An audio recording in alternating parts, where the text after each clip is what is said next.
It's the next regular meeting of the Board of Education of Douglas County School District 0001 and the Board of Education Service Unit Number 19 will be held on Wednesday, September 9th, 2015 at 6:30 p.m.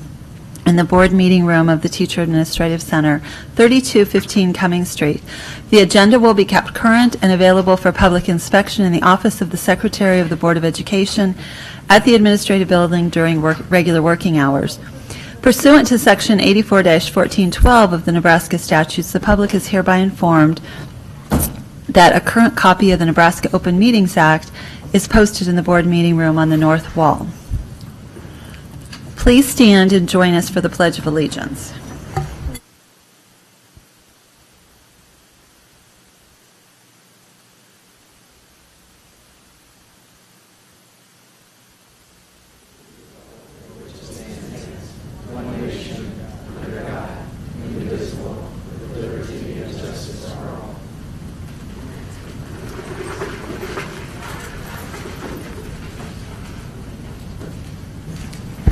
We're going to start off by reading the OPS vision and mission statement.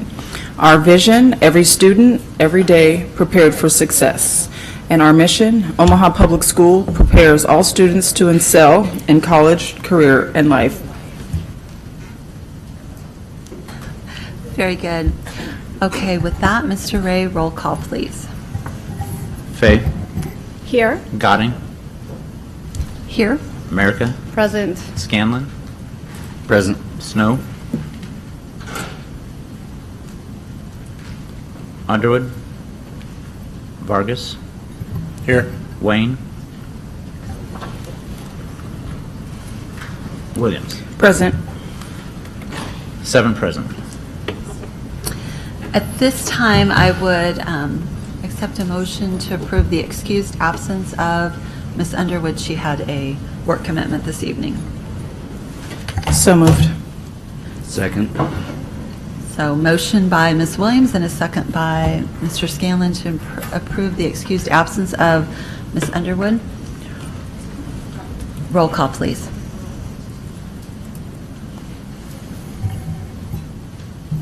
Godding.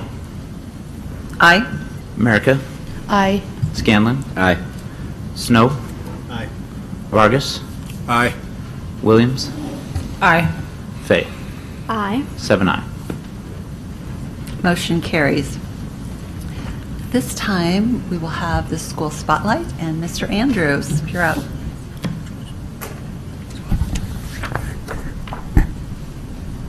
Madam President, thank you and good evening. Tonight, the school spotlight is on the Career Center. Specifically, its Skills USA team, which has earned a whole bunch of awards of late. Reps of the team and its coaching staff are with us tonight. Plus, Mr. Jeremy Cowley, the new program director for the Career Center, is joining us for the very first time. Please join me in welcoming them all to the dais.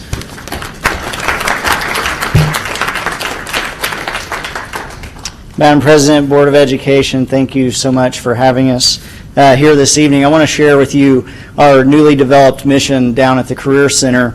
Our mission is to connect today's students with tomorrow's careers by integrating real-world education with relevant experiences that engage students, community, and industry.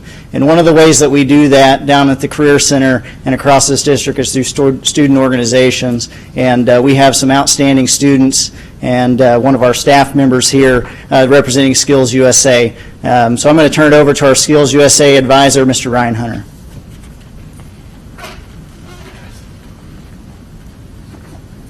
Hi there. First off, thank you for this honor.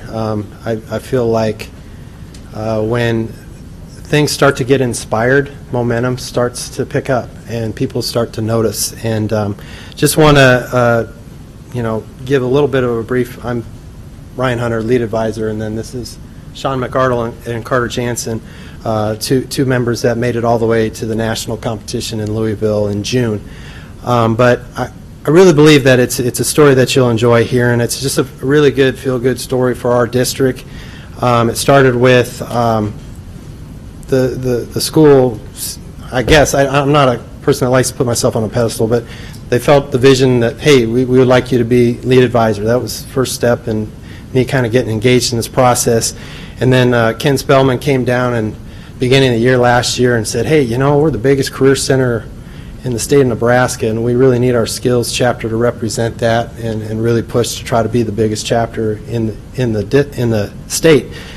And I really took that to heart. I believe like our school was waiting for that one special identity that could unite us, and I really saw that Skills had that opportunity, and I got blessed to go to the national conference the prior year because we had a couple of TV students. I'm the TV video production teacher there, but we had a couple of TV students make it all the way to nationals. And when you get there and you realize what it's all about, it's very infectious. You're around motivated kids, inspired kids, dedicated, professional, you name it, they were it. And so there's a motivation for me to come back to our school and develop that culture as much as we can with a simple philosophy: positive on positive creates lightning rod. And really, when you can organize the positive young people who are ready now, it will evolve the culture of a school. So we took that challenge that Ken put out there, and by the end of the membership drive, we grew our chapter by 357%. To be the largest state chapter in Nebraska last year. So that was the first victory that we had at our school. Beyond that, I had the motivation, calling, if you will, to use it as an opportunity to create a positive community at the school. I felt like here's a school that doesn't have sports teams or drama or clubs or any of that. This is our opportunity. And so we did a good job with the entire staff of coming together and building a community. And really, it was about the community first. It's also got the competition aspects, and that's what everybody can, measure as far as results and all that. But at the end of the day, what really made it special last year was the community that we formed at the Career Center that then ignited the competition. And so we had these goals throughout the year that were collective goals. A big believer in that our greater goals are the ones we do together. And I'm proud to say of our 4 goals, we not only met them, we exceeded every one, with the last one being the toughest one, where we had to go to state with a goal to get 20 medals, first, second, or third, get on the podium. And we got all the way to, kind of a cool story, we got all the way to 19, and we kind of stalled out. And all of us collectively were on kind of the edge of our chairs because we wanted this. We were 3 for 3 and exceeding our goals prior to that. We wanted this, and I didn't realize there was one competition I hadn't factored in. We ended up getting second and third place in that, so carried over to get our 21 medals, overall 34 medals when you combine all the individuals that were a part of that. So very, very proud moment for our school. And then, I would say where we're going, there's an evolution in this district right now that recognizes student organizations as a way to organize the positive kids that are ready to go. And I think just what I call creating an alternate universe at your school, where they have a place beyond just the classroom to come together and create a community. It's really starting to gain some momentum. And so, really, and I just want to put one plug. I may never get this opportunity again in front of you guys, that, we're actually looking beyond just Skills USA at the Career Center, but Ken Spellman approached me about, hey, what can we do to kind of infuse this kind of energy into the other student organizations that we're focusing on in this district, which are DECA, Skills USA, FFA, FCCLA, HOSA, and FBLA. So we're in the process right now of coming together. I'm a big believer in rather than keeping all these organizations separate and doing their own thing, the best thing we can do is connect and unite all the resources together with these great kids. And so we're in the process right now of developing what's called the leadership community that's going to be based on the student organizations, connecting the curriculum in the classroom so that it basically connects to the national level. That's the one thing that we did in TV video, is we took our curriculum and we aligned it with Skills USA, because we knew if we could align to skills, then we can take our curriculum all the way to the national level. And that's a huge thing when you can take your program beyond just your own individual classroom and your own individual goals, and they can see where they can go. And the beauty is that these 2 young men got to experience that with me in June, and I can say it's one of the greatest experiences we all had. So with that being said, we're going to show a video real quick, and then I'll leave it to the guys to answer some questions. Thank you.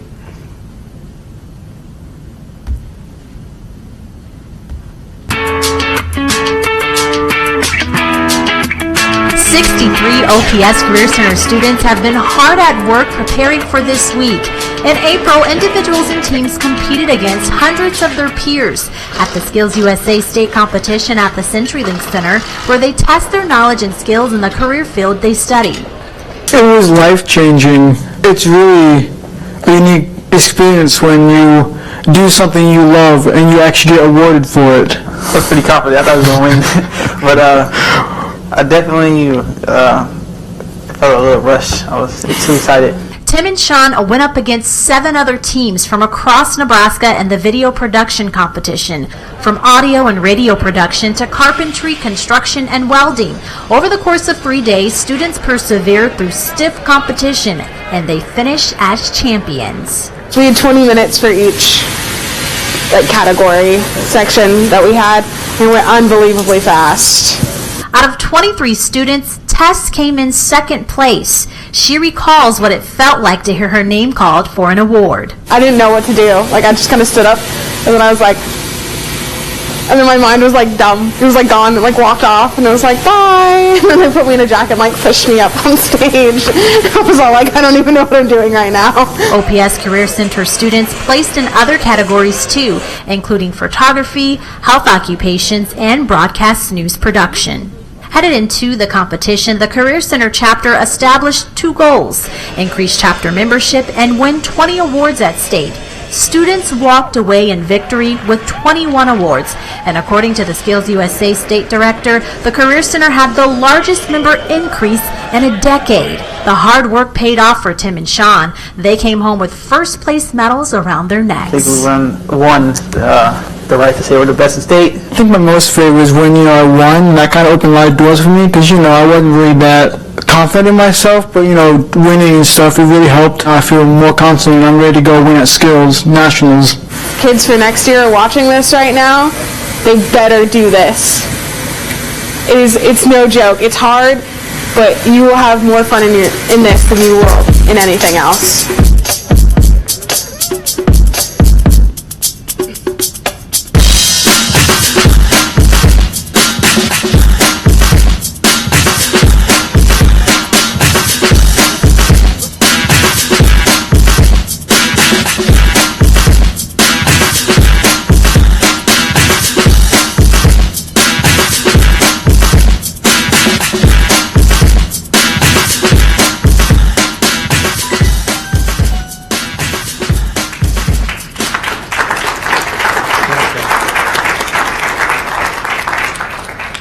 My name is Sean McCardle, and I must say that I think the one thing I really learned was that confidence, because before I came to, the Skills USA, even, regionals or state, I didn't really have, that confidence, to really try, And then, finally get to state, it just really opened my eyes.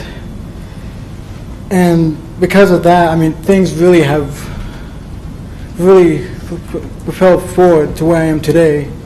And I got a job at Ross Arena doing the thing I love is, taking camera, shoot sports, go Lancers. I love shooting them. And now actually I got into the Johnny Carson School of Film and Theater down at UNL because I really love to pursue a career in film.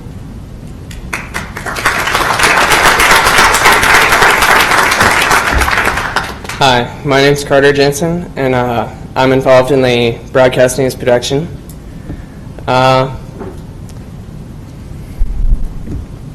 I do some weather here.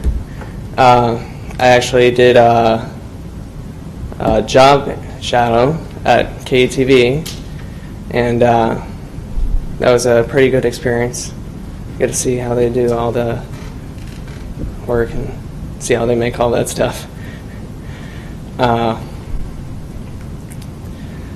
I went to regionals for Skills USA. However, I didn't go to state. But I did sub in for someone at nationals.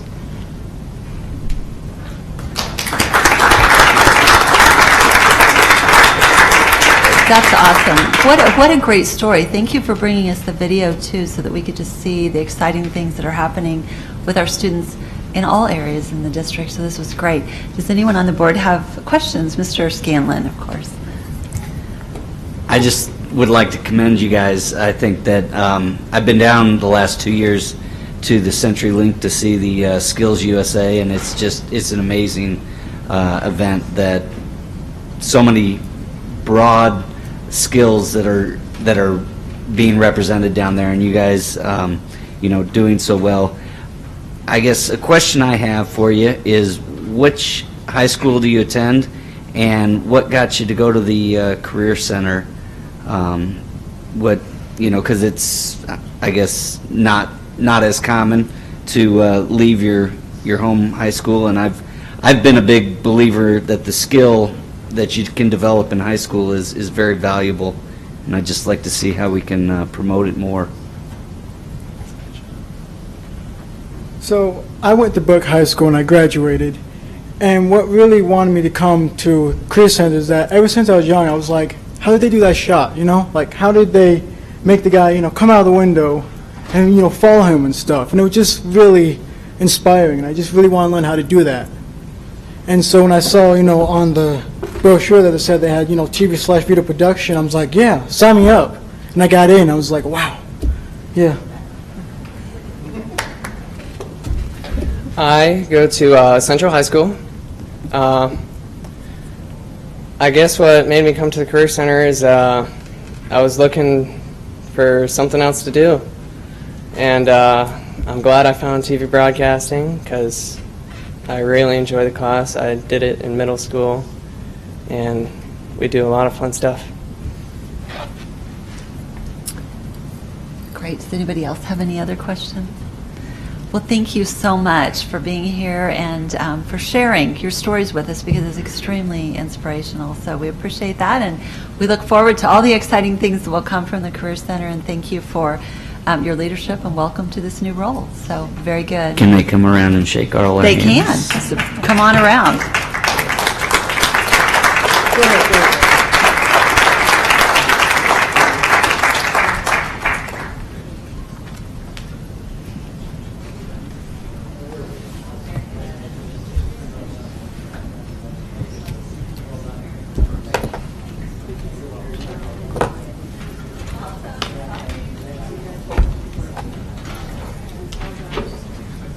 This is yours.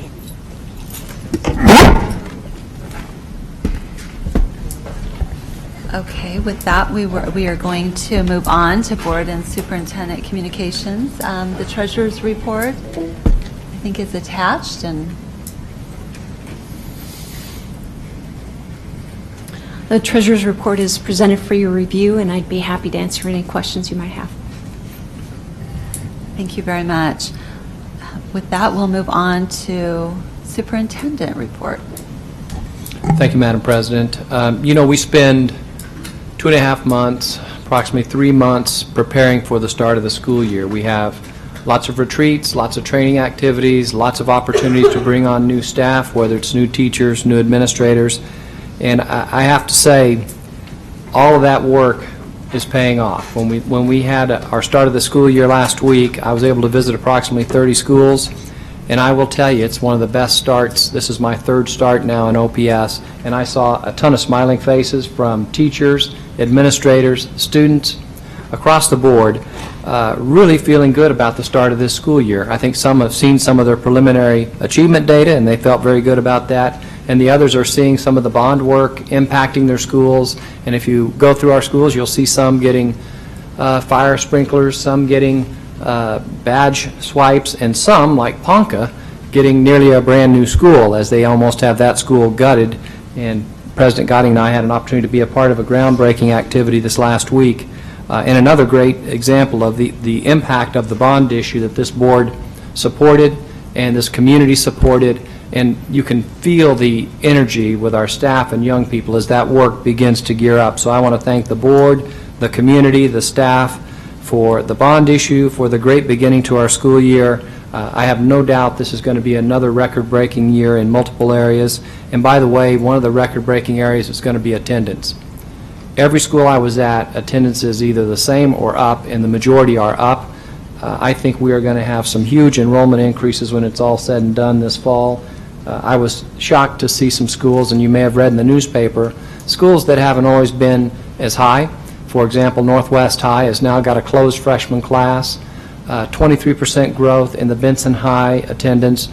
Those are numbers I wouldn't have guessed 2 years ago. If you'd have said to me that we're going to be closing a class at Northwest and they'll be near capacity within a year and 23% growth at Benson, I'm not sure I would have guessed we would have grown that fast. But the truth is, those new schools that we've been talking about, and I know we're looking at land to buy land for elementaries down south, high school down south, and high school in the west, we're going to need that, and we're going to need it quickly. So it's been a great start to our school year. I appreciate all the support, and thanks to all the teachers and staff that made the schools the beautiful, beautiful schools they are. And I want to thank our custodians, too, because, by the way, when you walk in our buildings, you will notice from the terrazzo tile floors to the carpet floors, they are spotless. And I always thank our custodians who make it such a welcoming environment. So thank you, everyone, for a great beginning this last week, and I know we're off to a wonderful start. Very good. How about board members? Mrs. Fay? Thank you. I know that all of the board members got an email up from Brooke Hudson about Omaha Fashion Week, and that we have OPS students who are participating in Omaha Fashion Week. And so it kind of in that line of thinking, last week I visited for the first time the International Quilt Study Center and Museum in Lincoln, and took a tour of the Quilt Museum, and I was so impressed and a little embarrassed that it took me all of this time living in Nebraska to get there and visit it. It's a part of the university, but it's a really incredible and very impressive museum. And I was talking with the executive director about how many people she has on staff and what kind of roles they play, what kind of background and experience they need. And they're really she has 9 full-time staff members. They're very highly skilled positions. They require an incredible amount of expertise and background. And a lot of that is in what we've been discussing at the board table, textile, apparel and textile, the kind of careers you get from a degree in apparel and textile design and marketing. So currently the show that's there is by the head of the department at UNL, which is actually, the name of the department is actually called the Apparel, Textiles, Merchandising, and Fashion Design. So it's got a really long name. And it's the art quilts that were there are something like I never would have imagined that you could do out of quilts. And I was just thinking about how important it is for the largest district in the state to make sure that we are supplying the kind of coursework that students graduating from OPS would need in order to be a part of that department and a part of the kind of careers that are available at a place like the Quilt Museum. So I brought back just for the board or for Dr. Kerberg or anybody who wants to look at them, just some of the literature that came from the Quilt Museum. There's actually an international professional association, and then just some information about the Quilt Museum. So I'll give that to Mr. Ray, and he can share that with Dr. Kerberg and or the board. So, and I encourage you, if you're in Lincoln, to go visit the Quilt Museum. Thank you. Thank you. Anyone else? Ms. Williams?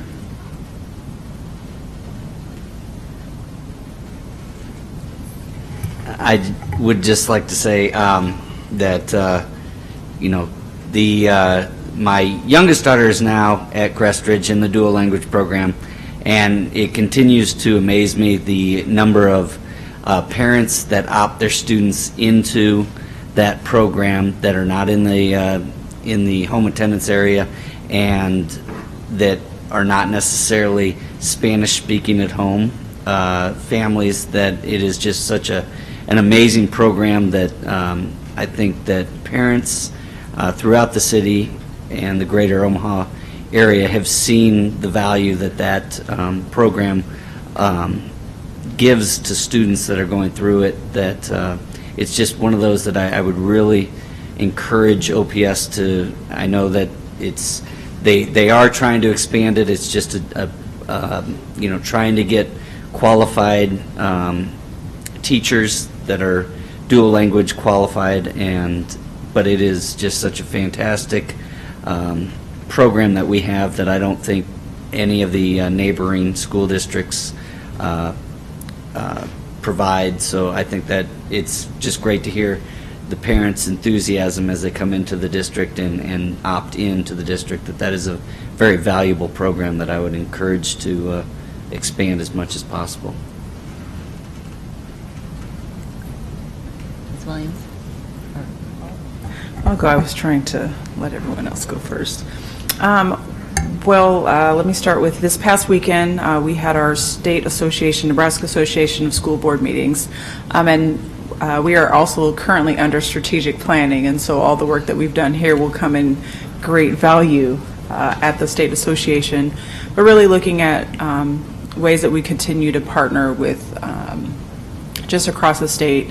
And being able to be OPS's voice at that table is always really good to advocate for our urban district. So that's something that I want you all to be aware of. I also had the opportunity to meet with a group of leaders or meet with Senator Fisher. And I just have to say that everything that she had to say about the superintendent was wonderful. It was really nice to hear any conversations that you've had. She really respects you.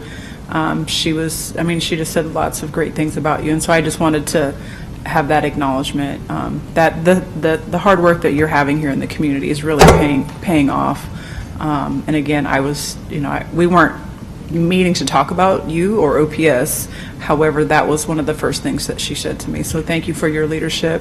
Leaders across the state have taken notice, and so I just wanted to let you know that.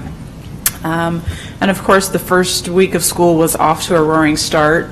Got the opportunity to go to lots of schools last week. I've had the opportunity to speak with many principals, and I don't think in all the years that I've been affiliated with OPS as a parent, a community member, or a board member, have I ever seen principals so excited. This was the year that, they were just beaming with excitement, and it's the first day and there's all the hiccups, but they were really, truly excited, and you can just see the work and the time that they've put in over the summer with the institutes and all of the other professional developments. It's made such a great impact, and so I just wanted to shout out all of our administration across the district.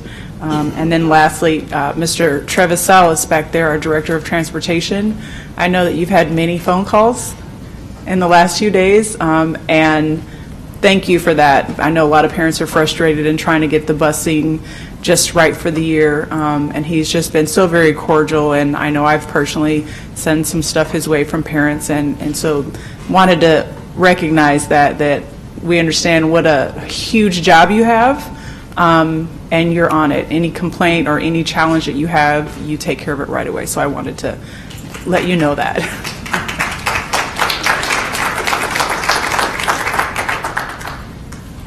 Okay. Any other board members that have?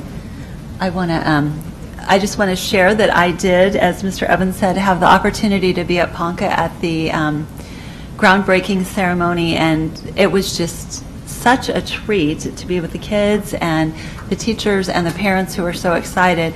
And I also had the opportunity to go through the building, and I was extremely impressed with the amount of work that has been completed, with talking to some of the subcontractors and the work that they've been able to get done, and just their excitement to be a part of the process and be a part of the economic inclusion plan, and how thrilled they were. So really thrilled with our first big project kickoff. Also got to visit a few kindergarten and first grade classrooms and visit with some kids, and so it was just really fun, and I would agree that it was the most excited I've seen the start to a year. So it's wonderful to see the teachers so enthused and staff so enthused. I also had the opportunity to speak at the new teacher inauguration ceremony, the welcoming of them, and how enthusiastic. It was just wonderful to meet all these new folks who are starting to work for us. So that was great.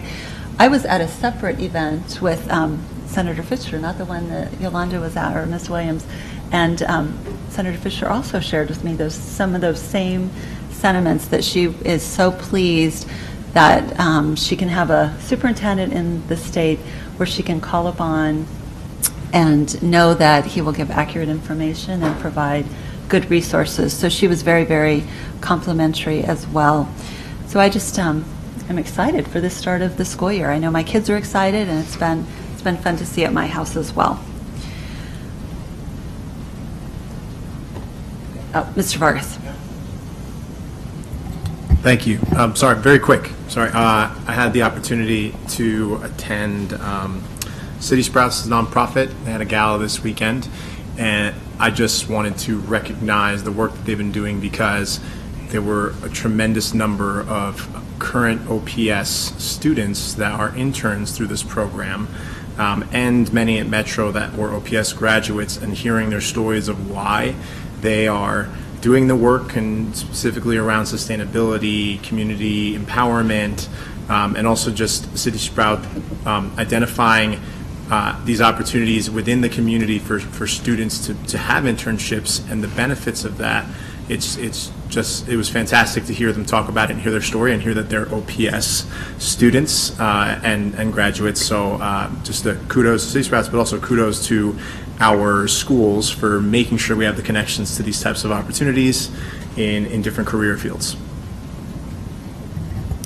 Thank you. With that, we will move on to public comment. Our first public comment is, and I'm going to try to pronounce this correctly, actually in Polish, but I'm not sure I can get this. Tina Diaz Szyskomski? Did I get it? Was I? Szyskomski. Sorry. I got the ski part right. So you are our first public comment. Please state your name, your last name, the spelling of your last name, and your address, and then you'll have 5 minutes to speak, and Mr. Ray will let you know at 1 minute and at 30 seconds. Okay. Okay. Tina Diaz, D-I-A-Z, Chomsky, C-I-E-C-H-O-M-S-K-I, address P.O. Box 8575, Omaha, Nebraska, 68108. And the reason I'm here is I wanted to kind of talk to you about Davis Company. I have worked with them. They are my mentor. I have a construction company, and they have helped me along the way. I know that with the inclusion program, and OPS is going to be doing quite a bit of work with small businesses here in Omaha. I've also have done some things with OPS, as they're going to be doing a contractors academy, and I signed up for that, which the next class is in September, so thank you for that opportunity. Davis Company has really helped me quite a bit. I wouldn't even known about the academy or any of the services that OPS are providing if it wasn't for them. I get weekly bid updates from Davis Company, so the RFQs that you send out to them really helps me, and and I'm sure quite a bit of other small businesses. I've grown my company from $89,000 a year to about $270-some thousand a year. So with the help of Davis Companies and also organizations like yours. So I just wanted to say thank you, and I look forward to working with OPS. And I too am a graduate from OPS from Central, so thank you so much, and hopefully things will go great. Thanks. Thank you very much. Our next speaker is Justin Moore. Please state your name, the spelling of your last name, your address, and then you'll have 5 minutes to speak, and Mr. Ray will keep you informed at 1 minute and at 30 seconds to go. My name is Justin Moore. My address is P.O. Box 111623. We're speaking on behalf of the Davis Companies also. It's a benefit to have the inclusion program and be able to have one place where you can narrow things down and be able to find out bids and different bidding opportunities. We've been working with the Davis Companies since, 2009, and we have grown our business tremendously, being able to be educated and estimating and being kept up on the jobs opportunities that's being listed, and bonding also. So we definitely appreciate you guys' help and look forward to working with you in the future. Thank you very much. Our next speaker is Bishop Larry Helm Sr. Please state your name, the spelling of your last name, your address, and then you'll have 5 minutes to speak. Good evening. My name is Bishop Larry Helm Sr., H-E-L-M. I live at 7327 Ames Circle. I'm here with, I'm not as encouraged on things that I've read and seen that's taking place with Davis Companies. So I'm here with a heavy heart, But yet I'm here because we shouldn't be here discussing this, not after the record that I know Dick Davis to have.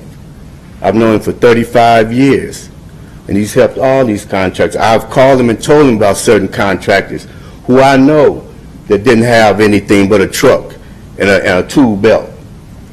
And he reached out and helped them. Now, we got a mayor who never came in North Omaha to the Contractors Association, which I'm vice president of. Never come down and ask us what we need and what they could do to help us. Not give us anything, but to help us. Not once, till later on after they was in office. The REACH program never came down to the North Omaha contractors to talk to them, to ask them what they need. How can they help them? Not to give us nothing, but to help us, to overcome the obstacles that we have to deal with all the time in this business. Nobody came. And now we got Mr. Davis office who's helped us tremendously.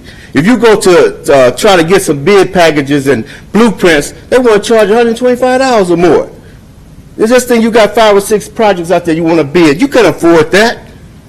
But all his service is free. And yet we sit up here questioning this, and he has a track record. Reach ain't got nothing. I talk to him. I know him. I know him personally. We friends, ain't no problem. But this is business. I'm thinking about these other contractors. I build houses and commercial buildings. I retired. I'm back out again because I see a need for these contractors. And I want to help the contractors. But if you take this contract from Mr. Davis, you're going to set the contractors back.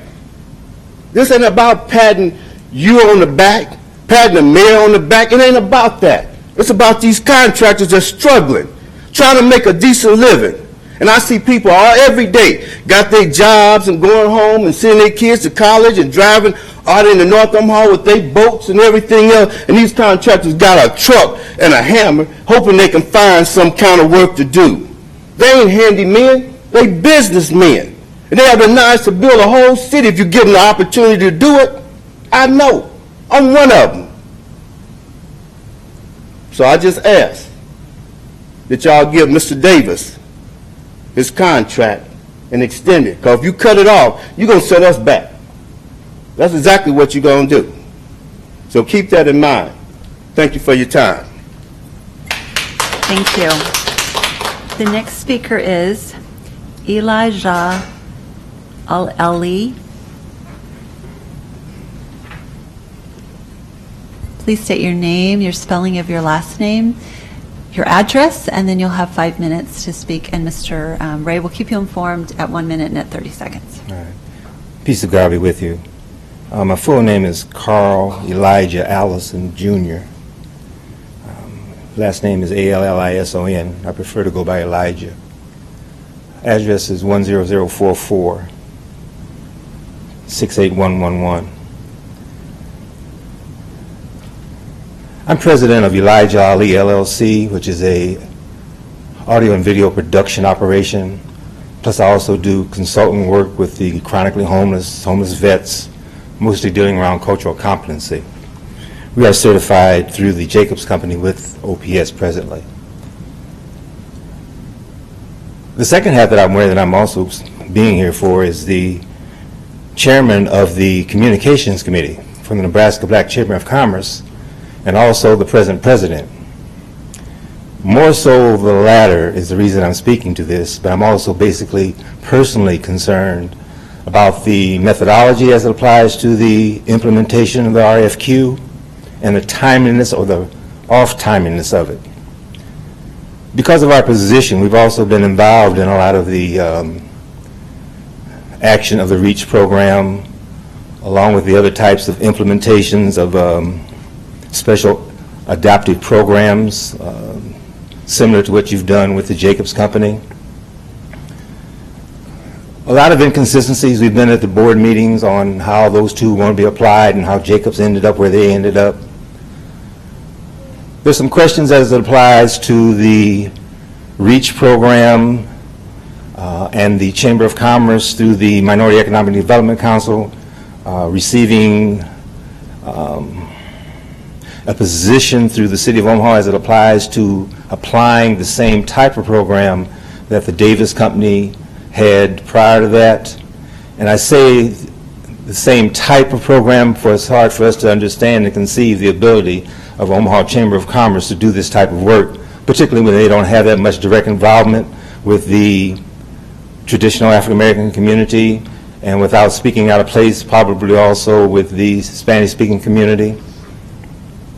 The nature of the RFQ is to possibly go out and give other opportunities for other entities to come in and be involved in the types of program that Davis is presently holding right now, which causes a difficulty because we don't understand how the transition, if you do not use Davis any longer, what type of transition are you going to have?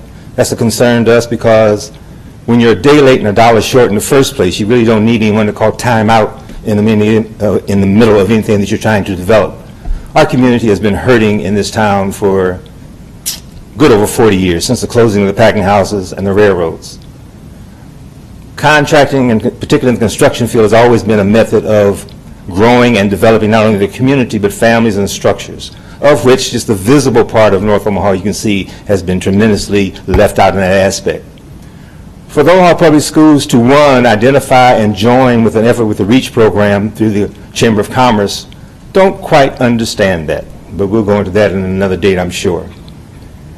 I think it's very important that in your RFQ that you identify those things consistently that you requested from Davis and anyone else that you request for, and if there's any amenity and any changes, you also make Davis not accountable, but aware of those types of things.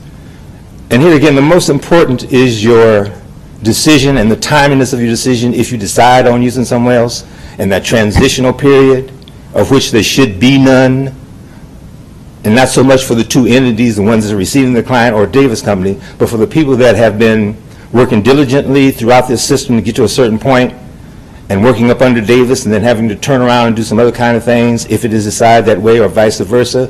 That inconsistency and that delay could cause some serious problems as it applies to the benefits of our contractor, particularly in this time of so much growth in our community. 1 minute. Thank you. The next speaker is C.C. Alexander. Please state your name, the spelling of your last name, and your address, and then you'll have 5 minutes to speak, and Mr. Ray will keep you updated. I want to thank the board and say hello to the audience. I'm here representing, speaking on behalf of Davis Companies. I am on his side. I believe he is the best company for the job. And I'm here hoping that the school board would look at this as a way to improve the North Omaha community. For years and years, the black people as a whole have been disenfranchised and not supported. Case in point, 1844, the Maryland Occupation Act excluded blacks from the carpentry trade. 1836, District of Columbia Business License Law prohibited licensing blacks for profit-making activities. 1660, barred blacks from military service. In 1960, 1800, prohibited blacks from raising and selling agricultural products, and these are just a few. Let's see, 1857, Dred Scott decision, Supreme Court dehumanized and disenfranchised blacks. 1835, required the registration and bonding of all free blacks.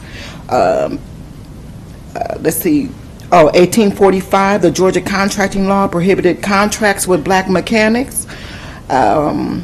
1830, Mississippi employment law forbid blacks' employment in printing and establishments.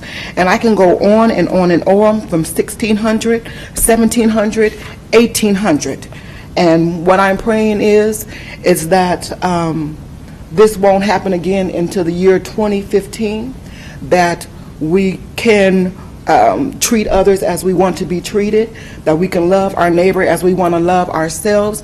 Even though we're talking about business, we all have families, we all are human beings, even though the Constitution does not recognize, quote unquote, blacks as humans. But we all are people.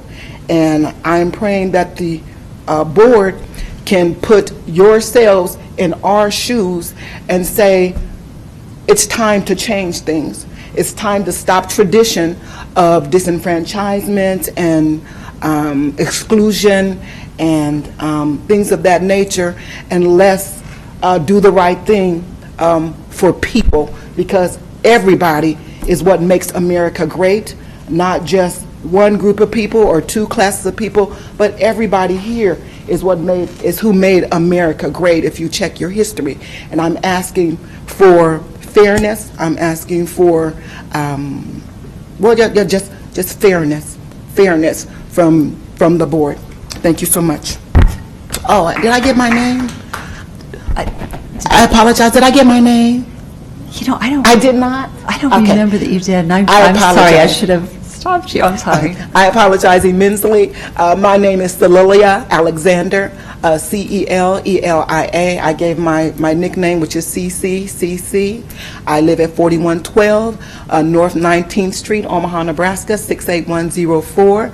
And what other information did you need from me? That is it. You got it. So All right. Thank you so much, much. everybody. Have a great day. All right. Our next speaker is, I think it's Chanclair Glass. Please state your name, the spelling of your last, into the mic, and the spelling of your last name, and then your address. My name is Chancellor Glass. My last name is spelled Glass. My address is 5318 North 97th Avenue. I'm here to talk about bus transportation. I have recently moved, so I had to get a new bus situation, and I moved before the school year started. And there is a bus stop down the couple blocks, 6 blocks, and I am not put on that bus. I've been to the TAC building multiple times to talk about this movement and to talk about getting new bus stops, and multiple kids do not have bus stops when they should and are in the perimeter to have. There are, I've been told, around 100 kids that do not have bus stops. There are at my school, which is McMillan Magnet Center. I've seen buses full of enough seats to fit the kids that need them. Enough of the kids that are the reason why you and all the teachers have jobs. Because you were once those kids who needed to get to school, who wanted to get to school, so you could be what you are right now. All I want to do is be able to get to school. All that the other kids to do is be able to get to school. People pay money so that we get to school to become what we need, to help the people around us, to help ourselves, to help what the world is. As that sign says, every student, every day, to be prepared for success. That's all I ask. Thank you. Thank you. We'll have Mr. Ray get your information, and then Mr. Ray, will you make sure you follow up with the family and check on that busing situation? Great. Thank you so much. Deneen Glass, please state. I'm Chancellor's mother. My name is Deneen Glass, Glass. We live at 5318 North 97th Avenue. He's actually an honor student that went in the math competition in 6th grade to McMillan, and McMillan sold him. He is now doing all honors classes, 9th grade algebra, 9th grade science, 9th grade language arts, 9th grade everything. He wants to go to that school, but he wants to ride the bus. I can take him. I'm completely capable of it. I am doing it. But he wants to know the students that live around him. He doesn't even know there could be somebody that lives 7 blocks away from him that's on that bus that could be sitting next to him in the classroom, that could be in his group project together. And he doesn't know who they are because the bus will not let him go 6 blocks. They'll let the student walk 6 blocks to the school. They'll let him walk up to a mile to the school. But they won't let him walk 6 blocks, they won't let me drive him, and they will not add a bus stop. Okay? These are empty buses that are taxpayers' dollars. Make the most of it. Save our economy. The parents that have to drive them are taking city buses with their children at 4 o'clock in the morning to get their kids to a magnet school that you want them to. And you're not doing it. And I've gone to the counselors. As he said, we've been in this TAC building numerous times. I'm really disappointed that Ms. Zimmerman is not here because she told me she would be. Okay, so I make her absence unexcused myself today. Let that be noted. You think he's so great with it? Then let's collaborate. Why do I have a counselor, Ms. Zimmerman, and everybody else saying, my hands are tied, I can't do anything? There are over a dozen empty seats on a bus that goes 3 houses down. But the last stop that bus makes on the way to McMillan is 6 blocks away. He can't go to that stop, I can't drive him to that stop, and they won't add another stop. I thought we were supposed to collaborate. I thought we were supposed to make this a whole community. You're not. You're failing at your job for every student every day prepared for success. Is there anything else that I want to add on that? Yeah, the collaboration, I think I got it. If you have to, it's creativity. It's called think outside the box for the students. Thank you. Okay, Mr. Ray has got that, right? Great, thank you.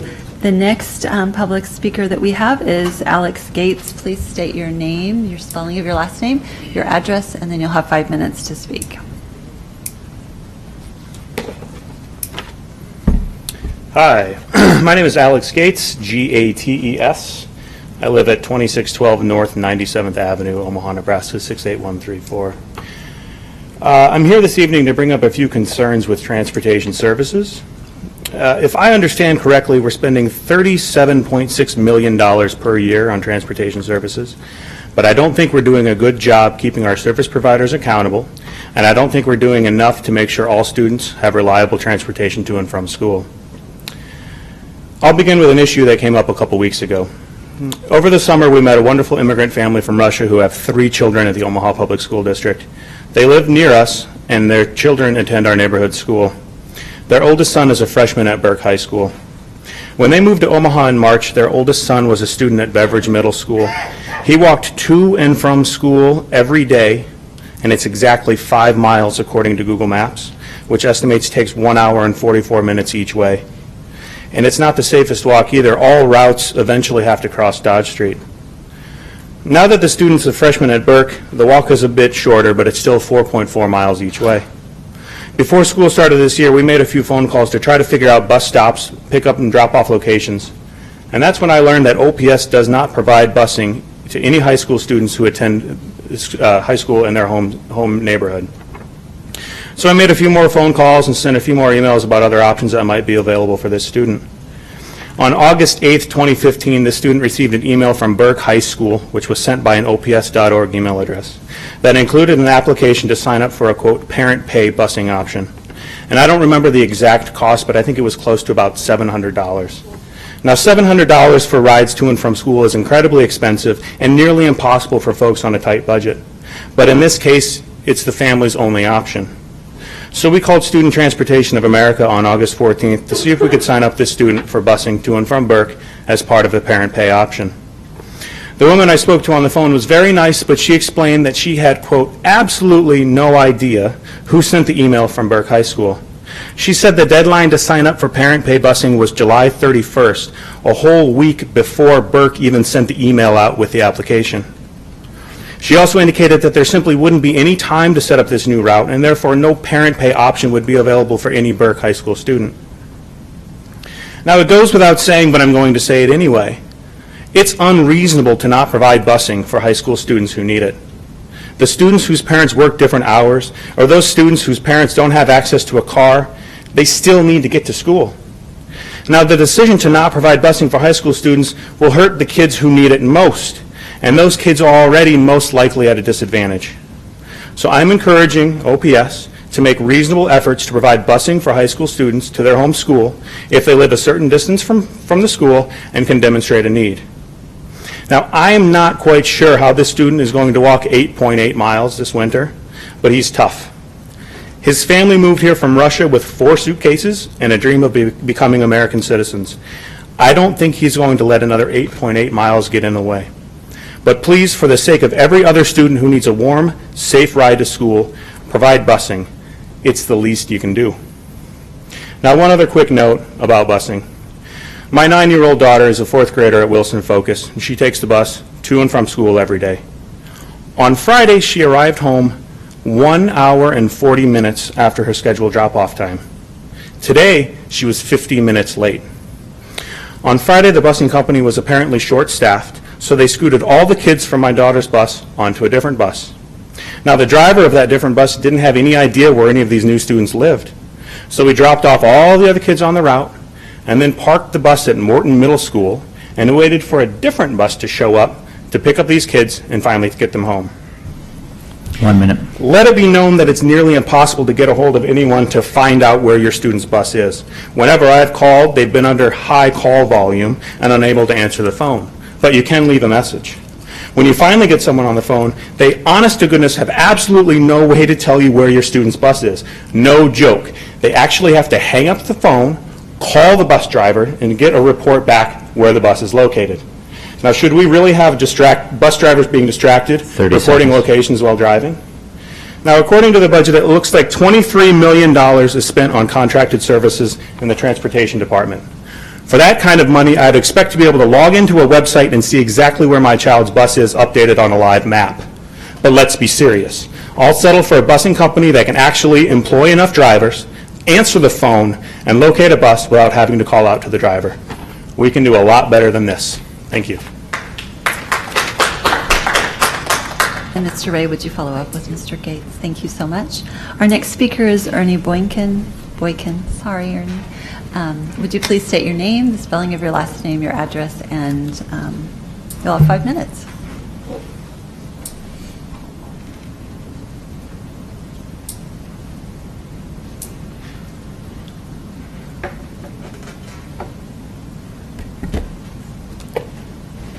Ernie Boykin, 7051 Crown Point Avenue, 68104. Good evening, Superintendent, Board President, and Board members. Welcome to the new school year. I'm here this evening to bring to your attention a student that I am mentoring. She's an elementary student attending a school in the 68105 zip code area. According to Chapter 51,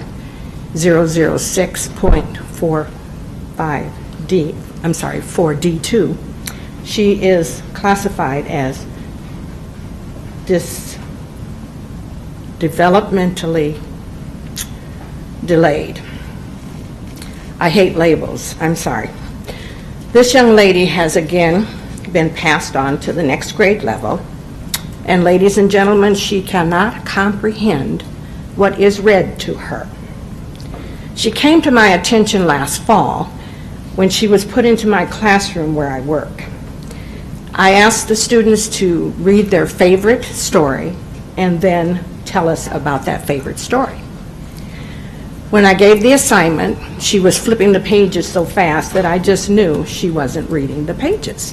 So I asked her to come to my desk and read the story to me. Of course, she was giving me a description of the story based on the pictures. I found out that she could not read. So I contacted her mother to confirm what I thought I knew.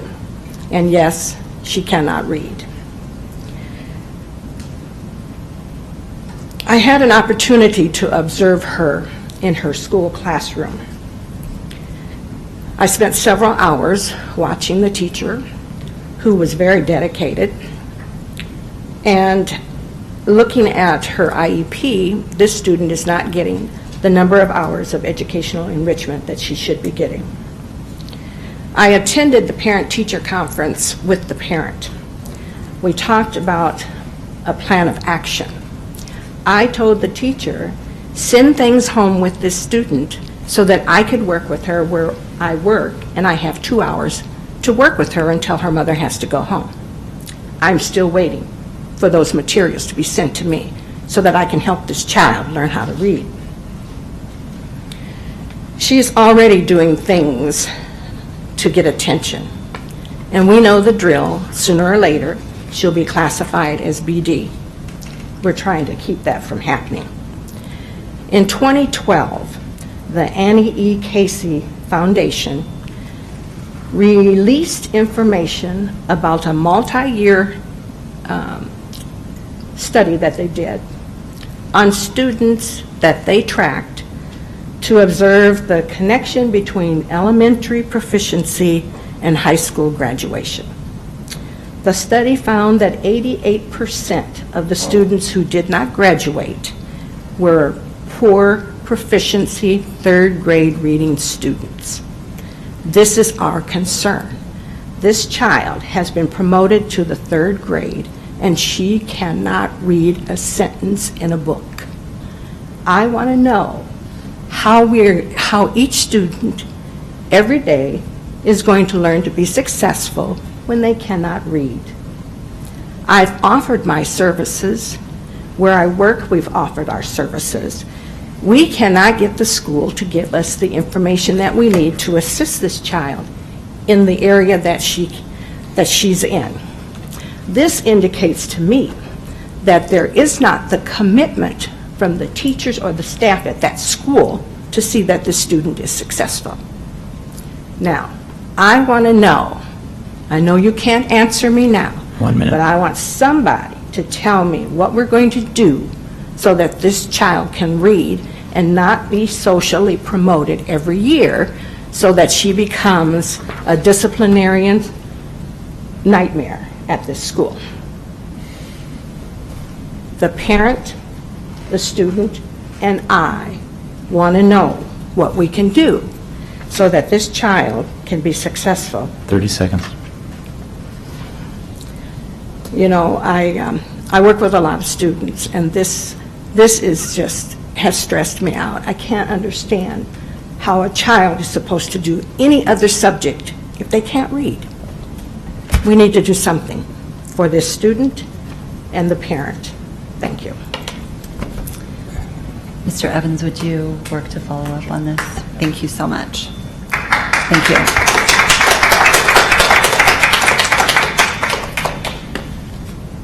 All right, with that, we will move on to the consent agenda. I do want to draw to the board's attention that a couple items have been moved off. J2C, or grant fund budget adjustments, which was I-7, is now J2C. So we'll just get a little update from Mrs. Kanoki on one of those items that Mrs. Fay had a question on. And then J2D is now the 2015-16 OSAA OPS Administrator salary. And J2E is the 2015-16 non-negotiated salary schedules. Otherwise, I think everything is the same. So I will entertain a motion to approve the consent agenda that is before us. So moved. Second. So motion by Mrs. Fay and second by Ms. Williams. Are there any abstentions? Hearing none, roll call, please, Mr. Ray. America. Aye. Scanlon. Aye. Snow. Aye. Vargas. Aye. Lane. Aye. Williams. Aye. Fay. Aye. Gadding. Aye. 8 aye. Motion carries. We will move on to information items. J1A, technology and audit update. So, Mr. Rob Dixon, this is a carryover from what we were going to do at the workshop, but now we get to have it a couple weeks later.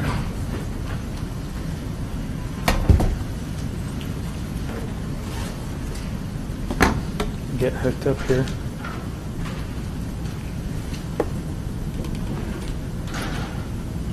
So I will say this is an abbreviated version only because Matt Ray said I had to be 20 minutes, so I'll make sure I keep it to that. The previous state of technology as far as when the BLE group came in January 2014, I was a part of that crew that came in and did the audit The summary of that audit came out to there wasn't a sufficient bandwidth. Since then, we've upgraded the WAN. There's a lot of activity going on. Just this last year, an example of that was acuity testing. We actually had to add an extra node because there was so much testing going on that before you couldn't do that. So now that people are doing that, they're actually utilizing the resources that we have, which is good because we want kids to do that. Lack of professional development for technology integration. Instructional technology was really based upon the tools at the time and not really talking about how I integrate that into the classroom. And our current website is still open source, it's in-house.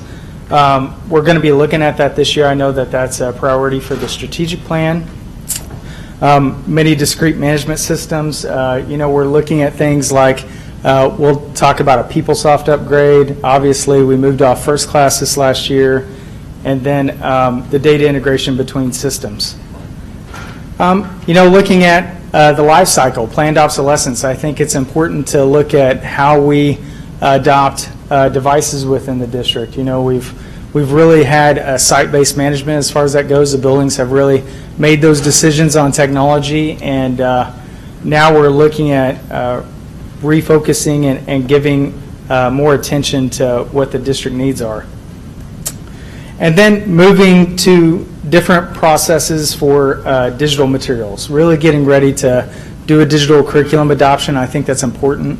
When we think about today, everybody around this table has a device, and I'll talk about that a little bit more here in a second. So where are we at now? Well, we make decisions differently. We did a needs assessment. We're looking at 21st century classroom. What does that look like? In the real world, we look things up on Google. In the real world, YouTube is one of the most popular tools for learning. I think I had to fix my dryer the other night. I had to put a new starter switch on. So what did I do? I went on YouTube. I looked it up. I bought the part on Amazon for $7.97. It arrived at my house 2 days later.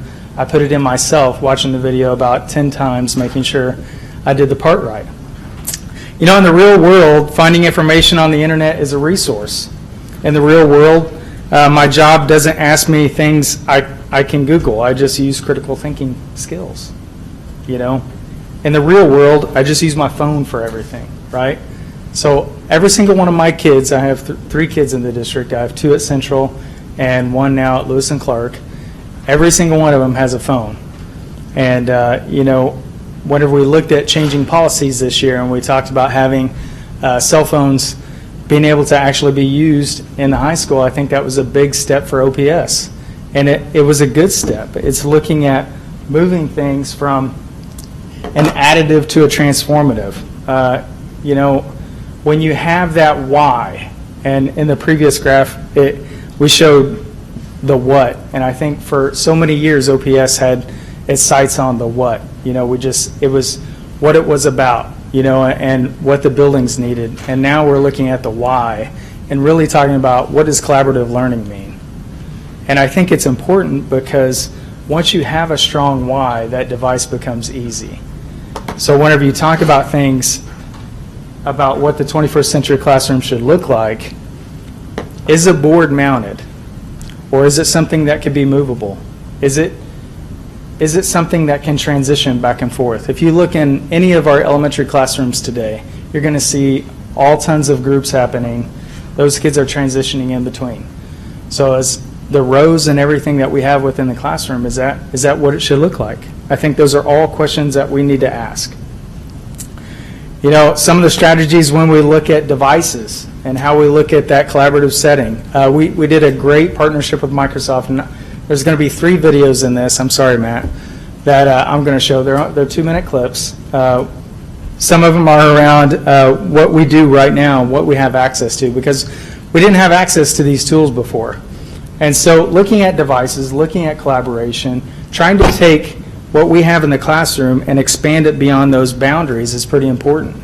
Because if I could expose kids to things like a museum or what I love in the Baseball Hall of Fame and have those kids have that experience, or You know, there's a Skype in the Classroom session on the last Holocaust survivor, and you get to actually Skype with her and talk with her. She was born on a train leaving Moscow. How incredible would that be for a kid to experience that firsthand from somebody giving that story? So it's pretty amazing to be able to do that. Some of the tools that we have, especially in this slide, OneNote in the Classroom and Skype in the Classroom, those are two products from Microsoft. Both are built into Office 365. Our classroom teachers have access to this. I have two clips I want to show real quick.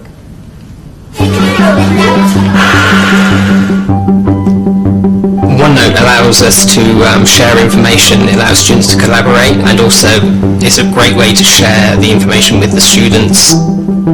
The notebook creation tool allows the teachers to create a notebook for every student, and the teacher can access the student's work at any point in time. I link all my student addresses, and immediately after I receive the link, and from there the students basically click and their notebook is up. I'm able to share my OneNote notebook through the class website, and prior to class, they download those files, and they can take their own notes right on top of the notes that I'm projecting onto the screen. If I have a kid that's struggling, I can keep their notebook open all the time and keep up with how they're preparing for assessments, doing their homework. Voy a la página de Oliver Olivia Adam. OneNote, not only is it used here in the classroom, but at home. And the parents can then engage in the conversation with their students. And that's another wonderful way to communicate. Hola, me llamo Decker.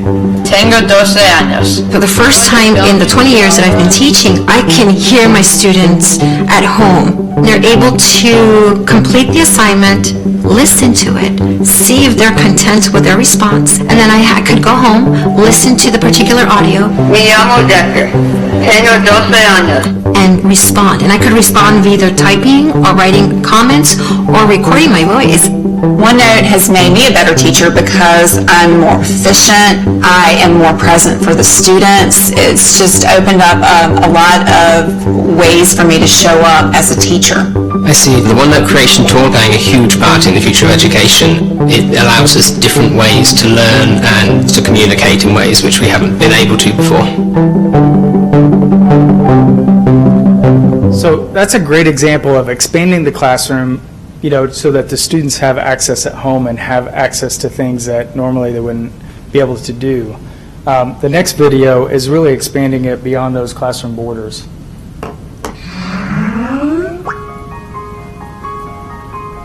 Hi, can you hear me now? Yes, wonderfully. I think Skype is the ultimate field trip where you are actually able to travel to the other side of the world without ever leaving your classroom. We can Skype with California today, we can Skype with Brazil tomorrow, and Skype in the Classroom allows us to do that.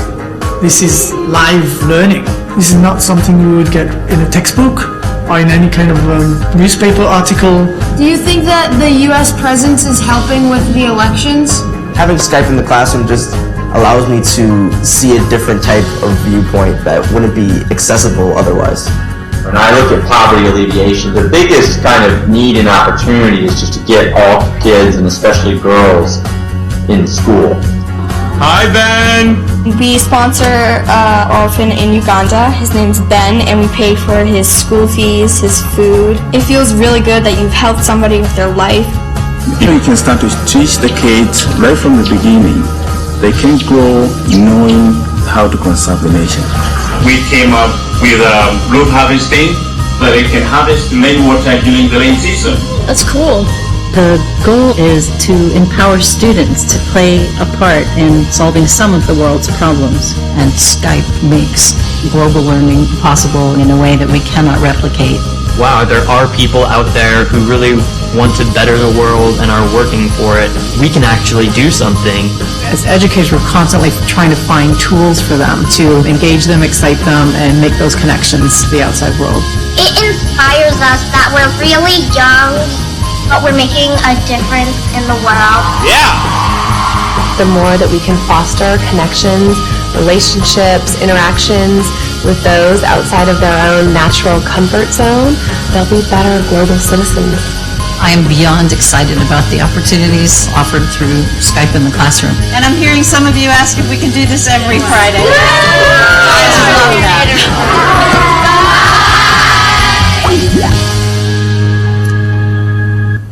So those are just two examples, right, of how we could utilize the tools that we have today. You know, upgrading the infrastructure has allowed us to do some of those things. Now, I know there's wireless issues in some buildings, and some buildings have, you know, that need for high density, and we're moving that way, especially with the bond issue. I think the bond issue is going to help immensely, but it's really on the other side trying to prepare those teachers, because if you look around this table, everybody is at a different digital literacy level, right? We all came to know technology at a different period of time in our lives, and therefore have a different digital literacy level. Also, it's the same way with OPS teachers. I mean, you have a wide swath. You've got the teacher that is new and just came in, and then you also have the teacher that's been here 20, 30 years, right? So it's trying to bring them all up to the same level. And so what we've put around that is an instructional technology support team, and this is just an infographic. But this last year we had Eileen Heller, and she was awesome at what she did, but she was just one person. And so in that, this year we now have 5 instructional technology trainers.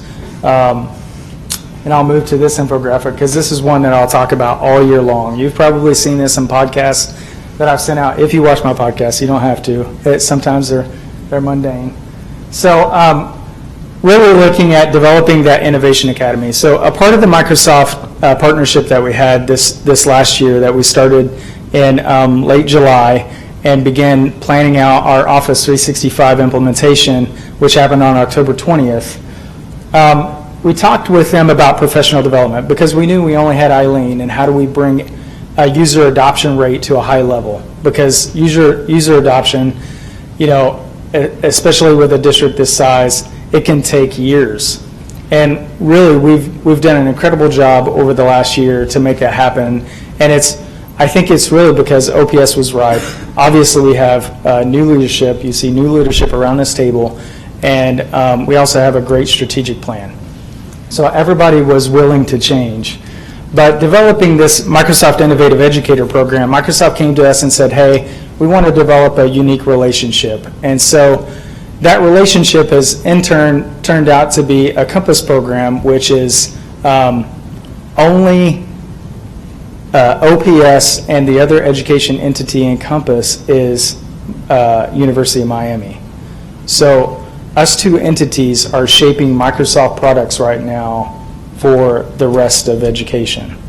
So there's other companies involved in that, Bose, some other industry leaders, some other, a lot of hotels around that area are in it. But as far as education, OPS is it for K-12. So this last year we got to do some great programs this last summer. If you've seen the podcast about Class Dashboard, that's really building that collaborative learning in the classroom, and you saw some of those OneNote activities in that video, that happens in Class Dashboard. We did that in summer school. It hasn't even been released yet. On September 1st, that will be synced with all Infinite Campus data, and no teacher will have to set up their class. All the rosters and everything will be synchronized with Infinite Campus. And so that's at no additional cost to what the district has, just because we're a part of that program. We're able to help Microsoft out, and in turn, we get some use out of that. So really looking at this infographic, we're changing how technology standards happen. So we're making our decisions a little differently. Delane is sitting in the back here. He actually helps me chair the technology standards. And I got to say that, you know, Dr. Kerberg and her team at CIA, it's great to collaborate with. I don't know that IMS has collaborated as much over the past year, or has before the past year since we had this year. I think it's amazing. We have ongoing meetings and discussing how we do this. And so when I look at technology standards, we're going to get the voice of administrators, from parents, from students, all within these online sessions. And we have a web form that we sent out. I've gotten already a little over 50 participants from the parent level that want to participate in that we sent out to administrators to have people sign up. So I think we're going to have some great online sessions.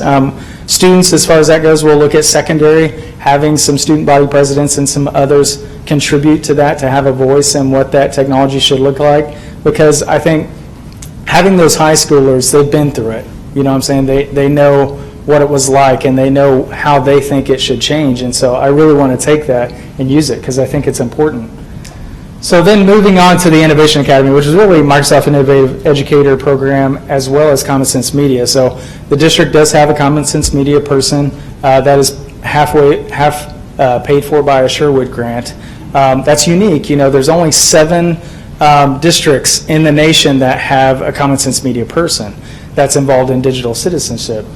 Digital citizenship is really pivotal in how we design these kids. I mean, you think, you know, all my kids have a cell phone. I bet if we surveyed, a significant number of OPS students would have some form of communication that they have access to. And so when you think about moving into planned obsolescence, I know we'll discuss planned obsolescence. I'm really wrapping that around the CASE framework. That's a Bright Bites product that measures classroom, measures access, it measures the skill level of teachers and administrators, and it also talks about environment. So when I think about environment, I'm thinking of both, you know, when I think of things like Wakanda, you know, in a SIG grant, I'm thinking of both the environment at school and the environment at home. So I need to know, you know, do those parents have internet access? If they don't, what's the digital literacy level of the parents? You know, are they willing or able or have the skill level to help their kids whenever they have issues at home? So those are the types of things that we'll measure through the CASE framework to understand in that planned obsolescence model what device is the best, because I'd say not one device is the best, right? I'd say in different scenarios you have different devices that work best for that scenario. Now, it doesn't mean that we can't go to competitive bidding and do all those things, because one of the questions that I'd want to ask the board is, are you willing for us to look at a lease purchase scenario for planned obsolescence? Because it would give us the ability to move quicker, right? Especially from a district level, but it would also allow us, you know, from a funding standpoint, to have a fixed cost happen over time. And so I think that's pretty important. The district hasn't really done that as much in the past that I know of. So I'll move away from planned obsolescence and move to limitless librarians. So that's also really a collaboration between CIA and IMS, and talking with that, Laura Peach is amazing as a director. We're talking about how do we bring those librarians up to a skill level of digital literacy to be able to help. You know, when I think about collaborative learning and I think about project-based learning, those teachers can't be by themselves. And so how do you put the right supports in it?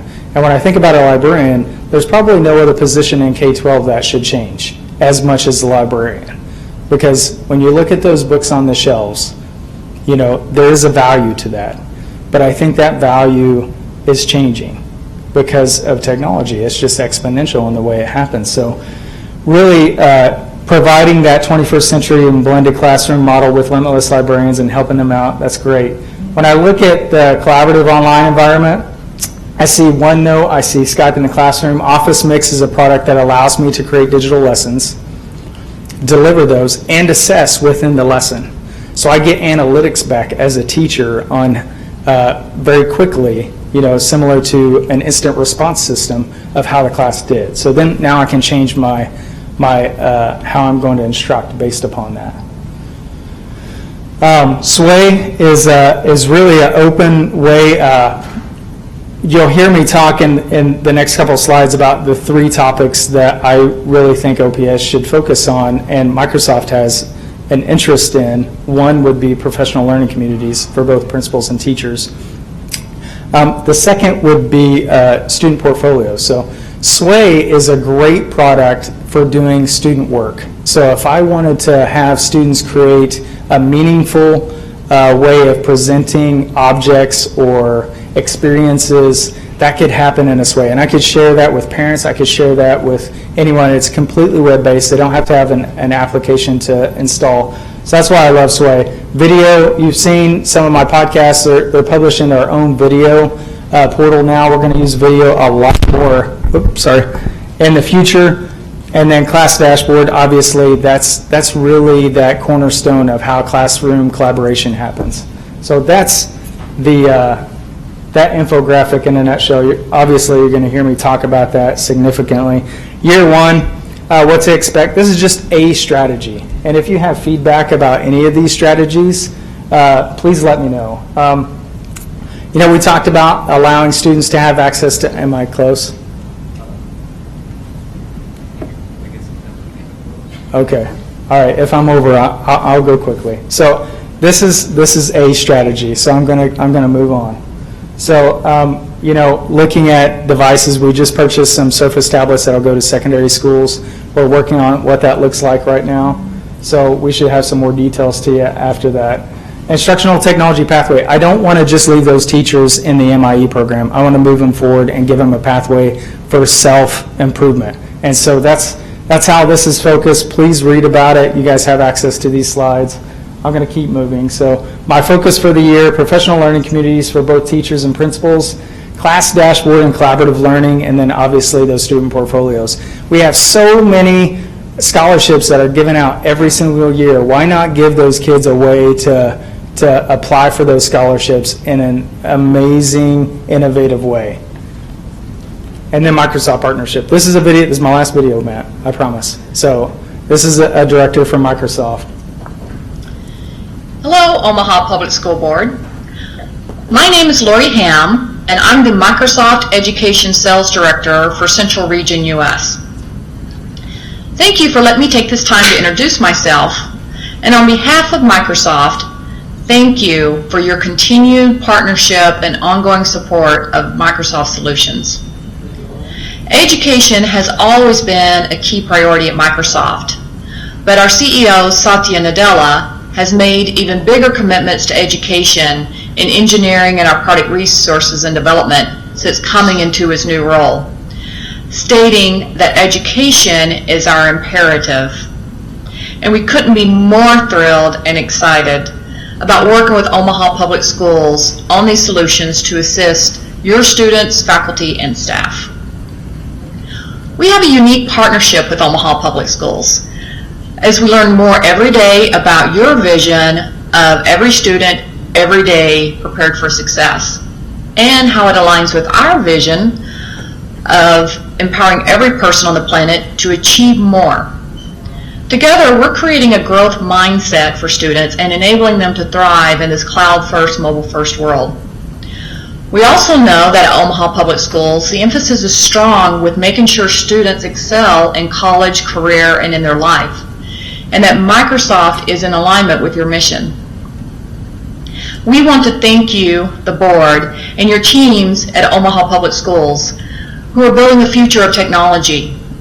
Your participation in our early adopter programs, leveraging Microsoft consulting services to deploy the latest technologies in Office 365, new modern device deployments, and investments in professional development for your teachers through the Microsoft Innovative Educator Program are greatly appreciated, and will not only help you drive student and teacher success at Omaha Public Schools, but around the world as we share your great work as a lighthouse to other K-12 schools. Here's to a great 2016 school year. So this is my last slide, Matt, I promise. So this is, here's our major initiatives for this year. I know that's small. I'll go through them really, really quick, Matt, I promise.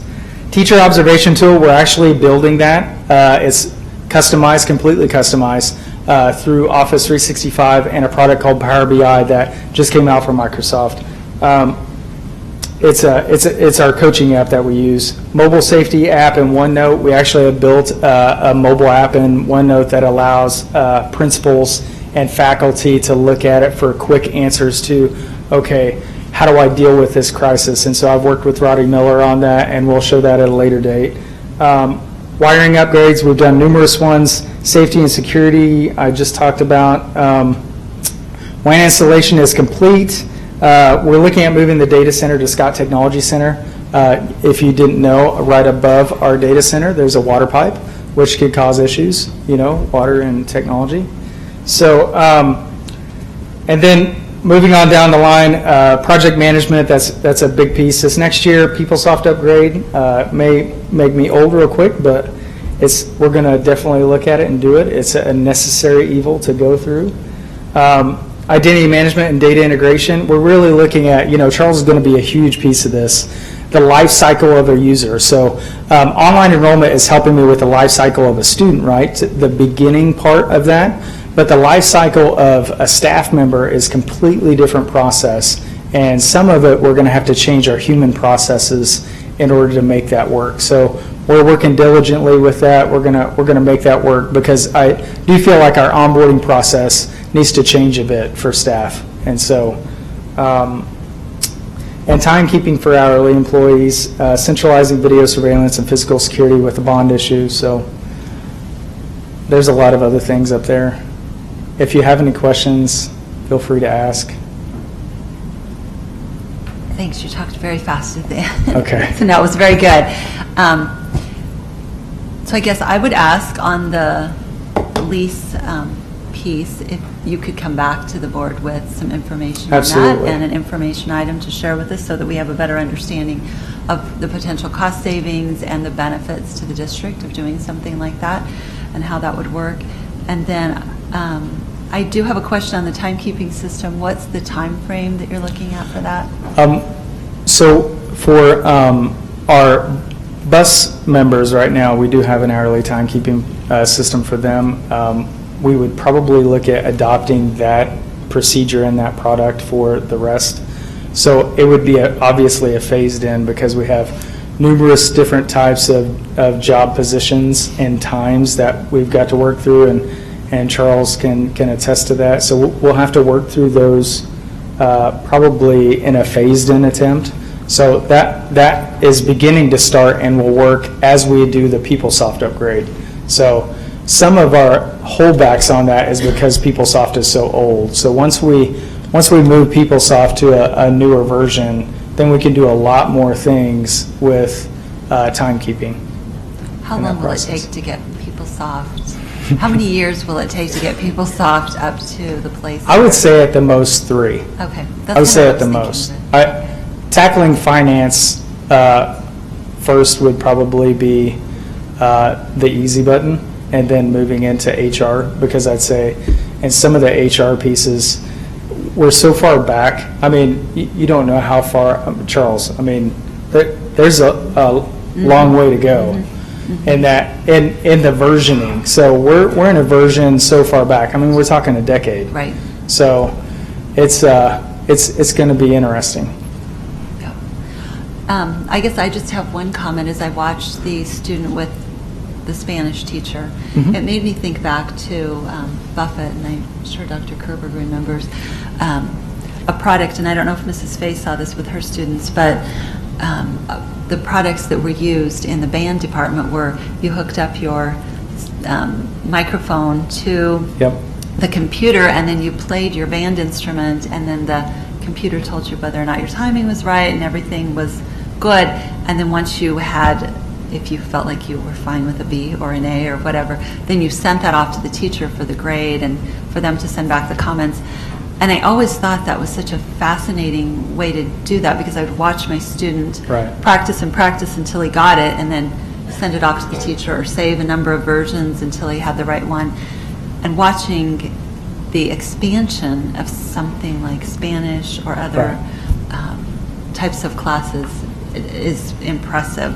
So one of the things I'm super excited about, so Skype has now a full inline translation. So if I did a video chat with a Spanish-speaking person, it's going to translate my English in real time into Spanish as I'm speaking. And so that piece of a product you'll see in other products as we move down the line, which I think will help kids when you think about fluency. If I'm trying to learn another language, it's going to help me in some of those aspects. So you'll see that product move into other products in Microsoft. I don't want to talk much because I've signed a lot of non-disclosure agreements. So, but yeah, a lot of cool stuff coming down. Mrs. Fay. Thank you. Thank you so much. This is really encouraging and exciting, and something that I know Mr. Wayne knows it's been an interest of mine for a long time in moving the district forward, just considering the reams of paper that we got when Mr. Wayne and I first got on the board just for a meeting like this that we don't get anymore. So thank you. I'm glad Mrs. Godding asked about the lease purchase program, because I'm interested in that. You've got in your plan next year explore and implement professional development system. So I think I would just, my question about that, and you don't have to answer it right now, but I'm always really interested in what the expectation part of that will be. I mean, it's one thing to provide the professional development or to give people the opportunity to get updated and learn how to use all of the tools that we have, but I really feel like there has to be a minimal expectation that teachers will all be at a certain level, or they really shouldn't have a job in this district anymore. I mean, seriously, we had not that long ago, people thought technology was just playing math crunchers and like that was it, right? So I really hope no one's still playing math crunchers out there. I mean, except for Mr. Ray, who apparently likes math crunchers, but I got through multiple levels the last 20 minutes. I've moved on. That's how you got where you are. Algebra crunchers. Yeah, we're so proud of you. I also love that you have in year 2 a device strategy for high school. I think that's critical. I think from both you and you mentioned new staff. I don't think there's any way we can recruit and retain the best and the brightest young teachers without not only allowing them to use their devices in a constructive and responsible manner in the classroom, but having their students use them in a constructive and responsible manner, and where needed, helping students by providing a device to borrow or whatever. So, although we know that most of our students have access to smart devices of one kind or another anyway, right? Yep. So I continue to have a concern about the way district email, like where that's going. I still hear problems, questions, concerns from parents that, I mean, I know my children continue to not use district email. Right. So again, we don't have to address it here. Maybe we can have another conversation on the some side. of that is, bringing that digital literacy up for those teachers to where they feel comfortable with those students having email, because they obviously have the account, they can use it, but it's really getting that teacher, bringing those instructional technology strategies within that classroom to get that teacher to say, okay, I feel comfortable with using that, and Common Sense Media has a but wouldn't they be just as if they have that level of comfort, we should just be using like Gmail or something. It's that the deal is having that singular OPS email that's just like another account but again, it's not a make or break thing. It just seems to be. I actually had a phone call about it today that I'll talk to you about maybe later this week. So, but I just want to thank you. I think this is exciting and it's exactly where we need to go. And I thank you for being a leader obviously with Microsoft and around the country on this issue. So thank you. Thank you. Mr. Vargas. That's like a little too much microphone, Mr. Snow. Okay. Thank you. This is great to see. I particularly appreciate the recommendations regarding policies that we need to begin to look into. My question is, and this is it's been a recurring thought in my mind, especially as we've been having conversations about our specialty schools and the different programming, is just what's the plan, or is there a plan with our research department to ensure that we're studying the use of all these integrated new technologies and programs from last year, but specifically for the next year and the next 5 years? I think that's going to be interesting. So, we have a lot of specialty programs and we have a lot of one-to-one programs. We have, at South, we're actually going to look at a BYOD type scenario. That's why the 6800 policy hasn't come to the board yet, because we're actually waiting for some of those things to progress and what we provide to students if they don't have access to that, because I think it's important to have. I think it's important to always measure, and so when I go back to the CASE framework, that will give me 2 points of measurements a year to understand, am I driving the digital literacy level of those students and of staff, and where are my parents at in that? Because so much of what we try to do in educating that student as a whole, it's paramount that we try to drive that for parents also. And so you'll see things that we'll do this next year, especially with the DoSpace library that's going up at 72nd Dodge, where we might begin providing trainings for parents to try to build those strategies up, because Obviously, I think it's immensely important to try to build those skills, and research will be with us every step of the way to help us. We've introduced tools to them. If you saw Open Book this last year, we used Tableau for that. Research has access to Tableau now for their staff, so we can build just about any type of data point that we need to build from this. And so gathering that information is going to be inherently important as we move along with this. No, that's helpful. What will be helpful for me is, and I don't know for the rest of the board, because I imagine, again, similar to the way that Microsoft is working with many other districts, that this is going to be, it's the effectiveness, the long-term effectiveness of new programs like this isn't only going to be impacted by the programs themselves, will be impacted by our ability to see the high-level progress monitoring of this. And so if it's I'm just wondering what your goals are for sort of the high level, because when I'm seeing this, it's programs and what we're going to implement, which is great. Right. But to be able to tell the community and our constituents, these programs align with the strategic plan, which they do, but here are some of the measurements that these are the high level changes we're expecting to see in some of the goals that we put in our strategic plan. I want us to get to a place where that is it's a standard practice for any program that's coming to us as a board. This way, then when you have those, maybe you identify those points, then the next year when you're coming to us, that's the data that you show us as to progress regarding this. So where I would say there's 2 points to that. One, there's a document in there called One-to-One BYOD that I would say you should, it's great reading. One of my friends who's also a BLE group member with me, Debbie Karcher, gave that to me. It was a study Miami-Dade did about the districts that did well with technology and the districts that didn't. Obviously, LA Unified is on there for one that maybe didn't do it as well. And so, but some others that really did well.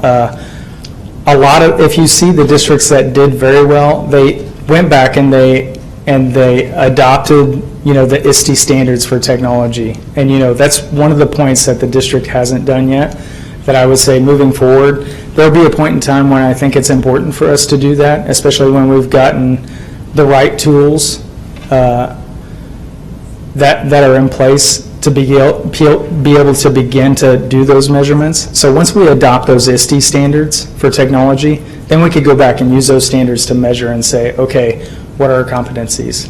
Are we looking at 21st century learning? So many of those standards built into those ISTE standards allow us to measure the impact of technology in those classrooms. So that'll definitely be an area that we should look at within this next year.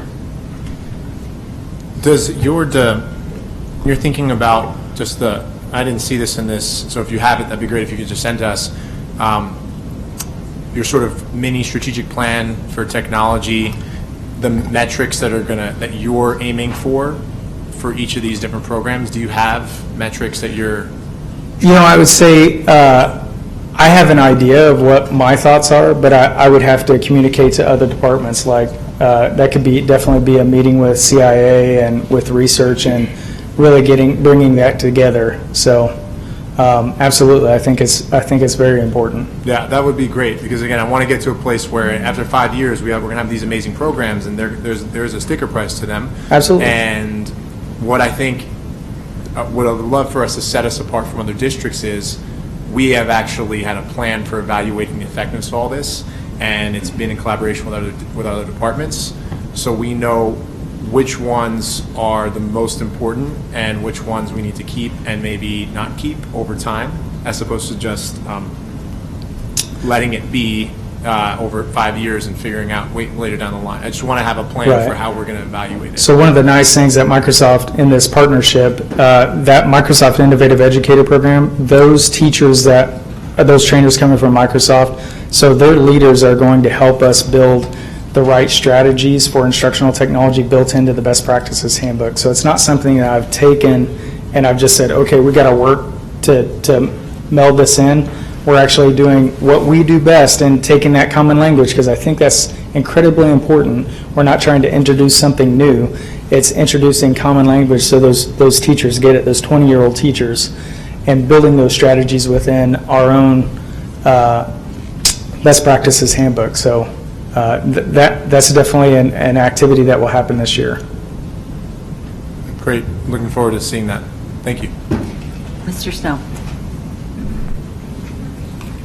Thank you. I just had two questions, actually. The first one is, has the district, I don't know if you've noticed, probably know the answer or not, have we ever tracked to figure out the technology literacy of our kids from school to school? You know, it's obviously an ISTE standard, is that digital literacy. Some of it could attest to what we're looking at in digital citizenship. You could grab a lot of those early on literacies out of that and what we do in elementary and middle school around digital citizenship. So you could take those measurements, but I'd say the district's not certified, which is a goal in 2 years, is every single building will be Common Sense Media certified. That's our goal from this forward, having that Innovation Academy.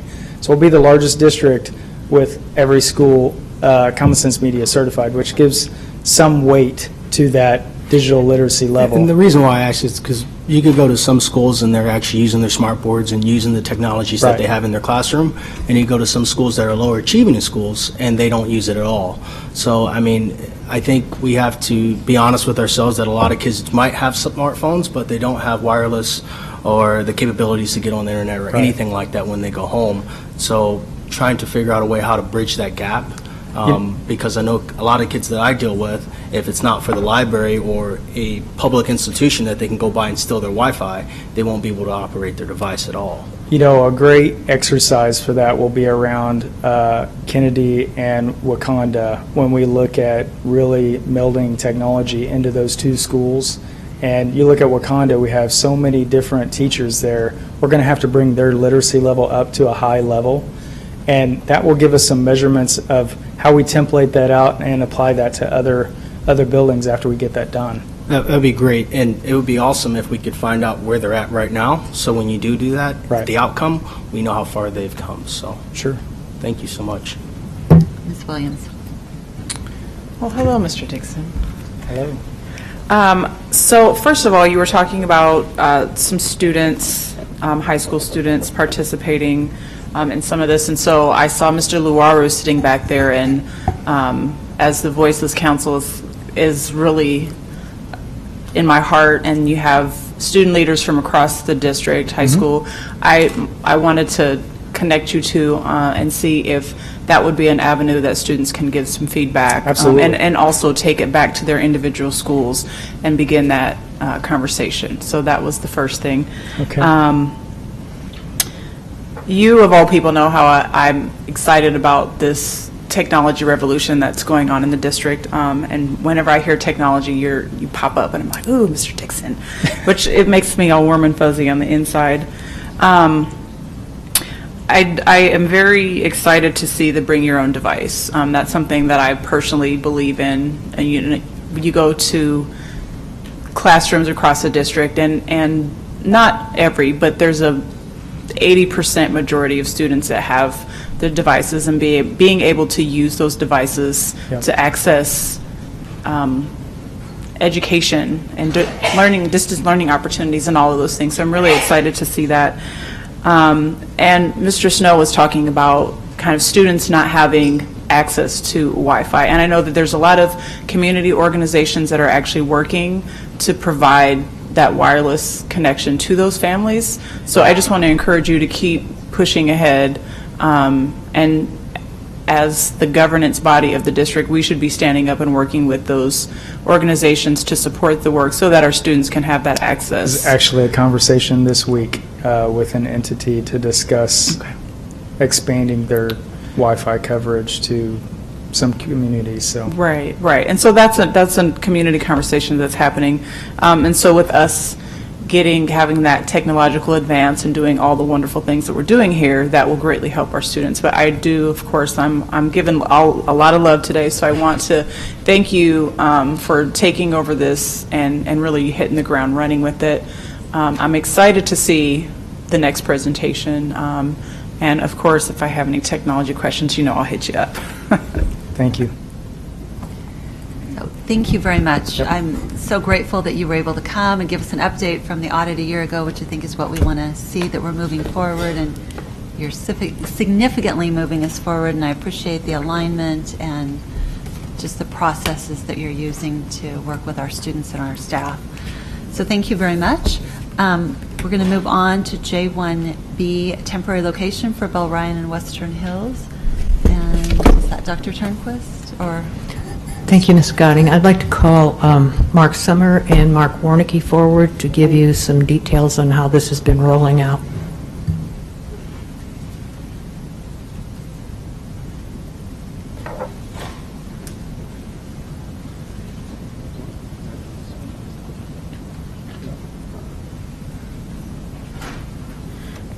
We were just asked if we were going to have like a 40-minute presentation, and we don't. So thank you for letting us come up. How this started was when we started getting serious about purchasing the Liberty Christian Center. We got to looking at that facility on whether or not we could use that as a temporary housing for various schools. And with Western Hills and Bell Ryan coming up, having their schools replaced, we were looking at those facilities. When we first started out, we were talking about adding additional portables to the site, looking at congestion to the neighborhood, and different things on that order as we did the remodeling. So we felt it would be more efficient to move those schools into the Learning Christian Center, formerly Ryan High. And this will help relieve the neighborhoods like Bell Ryan. It's quite a tight site. It's congested in the neighborhood now with the teachers parking in the streets. If we start moving construction trailers, staging areas for construction, those type of things that just make it more difficult in the neighborhood. We would have to add portables to the site, and that's going to be difficult for the location and relocating the existing portables. Western Hills is very similar to the same situation. It'd be tight neighborhood. We have a lot of buses coming up to Western Hill, along with construction workers, additional portables. So we think the best process is to move the students on a temporary basis to the Ryan High location. We had a public meeting at Western Hills. I think it was, August 5th, a couple weeks ago. We had approximately about 38 people there. We had mentioned that when we were asked the question, what happens to our students? Are you going to keep them on site, or are you going to move them to another location? We had talked about the Ryan High site or the Liberty Christian Center, and we had a favorable response from the neighborhood. The question was, what are we going to do for transportation? We said we were still looking at that, along with food service and some other aspects on that. So we're still looking into those situations. We have a community meeting on September 2nd for Bell Ryan. We'll be bringing that topic to the public at that time for them to discuss, along with their schematics and property layout. For cost, I believe Mark has looked at it for additional cost to renovating Ryan High Liberty Christian Center. At this time, we're not sure that it would cost us much more than all the additional costs to bring on portables, to modify the building, or the two existing buildings, the phasing plans, all the other things that we would have to do to work with the students, and as we tore down sections of the building, moving kids around within the building. Mark, do you have anything to add? That's sort of a real to the point short on our suggestion of moving the students into Liberty Christian Center. Any questions? Good job on time on that. So does anyone have any questions regarding the Western, Mr. Scanlon? I guess my question is just, I guess how much work will need to be put in to, and I'm not familiar with the Liberty Christian Center. It was obviously formerly a high school, and we're talking about moving middle schoolers into that, or I'm sorry, elementary students into that area. Will we have to do restroom upgrades to get, lower toilets and everything, or has that already been done? The area has an elevator in it for access for ADA, so that's helpful. The bathrooms, restrooms will have to probably be relocated and some additional ones made because they're separated, women on one end of the school, men on the other side. So we'll have to combine and make a boys, girls on each end of the facility. We've had Heather Harbison, the principal at Western Hills, and Charlotte Johnson and Bell Ryan both walk through the facility to see what we would have to do, and they felt comfortable with the school as it is. The classrooms are large in size. We have a large gym. We have a couple large spaces for libraries. The cafeteria, we've looked at and how we can do dual lunches at either share the cafeteria or have different locations for the cafeterias. But we think right now it would be minimal cost to bring that up to allow us to use it currently without doing a lot of code compliance items. Data would be another large item that we'd have to do, but we're looking at wireless. We've been working with IMS on that. Transportation, some additional pull-offs, parking lots, but we're still working through all those. But the classrooms and the building's in good shape. Very little has to be done to classrooms.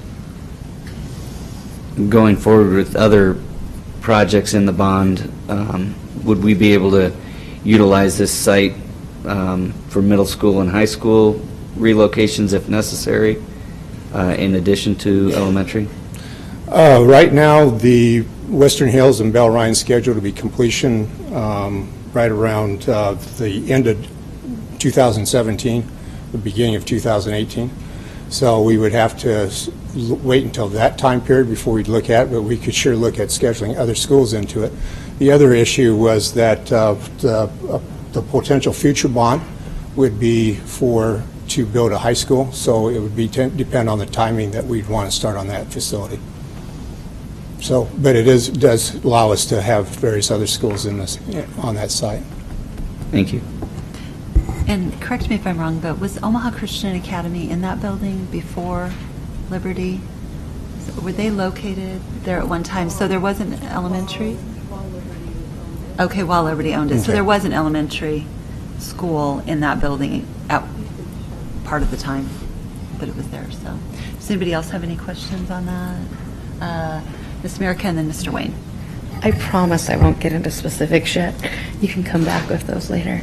Okay, so just make sure my understanding is clear. So both schools would be using the building at the same time? Correct. And are we looking at using just the main building or the smaller building too?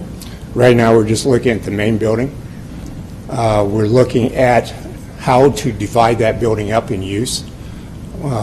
Code requires us to have, I believe it's first grade and younger on ground floor. Mm-hmm. So we need to look at early childhood, kindergarten, and first grade on how we're going to place them.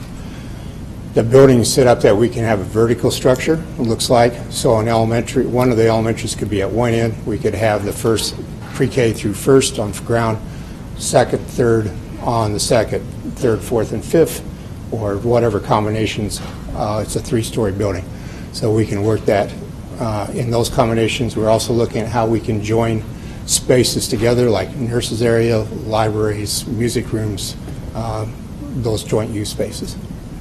And then as part of looking at necessary site modifications, would we put in temporary playground recess space for them to utilize while they're there, or would that be just use what's available in the green space? Since there's no playground equipment there, and we probably have to relocate the equipment for Bell Ryan and Western Hills, we'd look at relocating that to that site, and for that they can use their own playground equipment.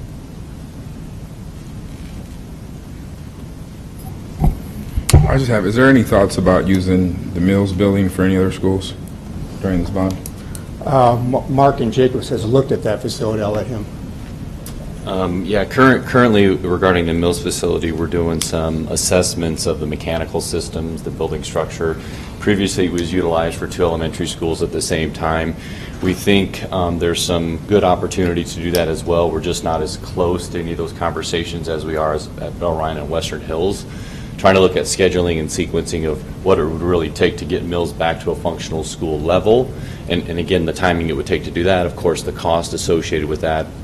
But we do feel like there's there's some good opportunities to utilize mills for that same type of function. So I'm just curious, what was the delay in us reviewing those buildings, being that Ponca, we knew Ponca was going to be outside of their school, and other elementary buildings are scheduled to be done. Why did we wait so long to look and see if we were going to use U.S. Mills when we could have possibly started some other projects? Well, one of the things that we just try to look at is, initially in the quick start is just logistically what schools are within a reasonable distance to travel to a temporary site. So initially we look at that component of it. Then the other piece of it is just the overall impact that the scope of work is going to have on the physical building. So installing fire life safety devices and components typically aren't disruptive, or not as disruptive as renovating an entire wing or an entire facility. So we typically look at utilizing swing space for complete renovations, replacement facilities where you really need to try to displace a large volume of students to try to grab the entire site. So early on in the master schedule, we just didn't have those types of projects. We feel like there are some upcoming, and we do have opportunity in future phases of the bond program down in group 2 or 3 to utilize mills for that type of project, if you will. Okay. We can come back. No, it's okay. That doesn't quite make sense because that could impact scheduling. So it's all right, as long as we're looking at it going forward. Anyone else? Okay, great. Thank you so much for the explanation. I appreciate it. We will move on now to J1C, Development of RFQ for Economic Inclusion Support Services. Dr. Turnquist? Thank you, Mrs. Gotti. Prior to starting the work on the bond, we heard two messages from the board and from the community.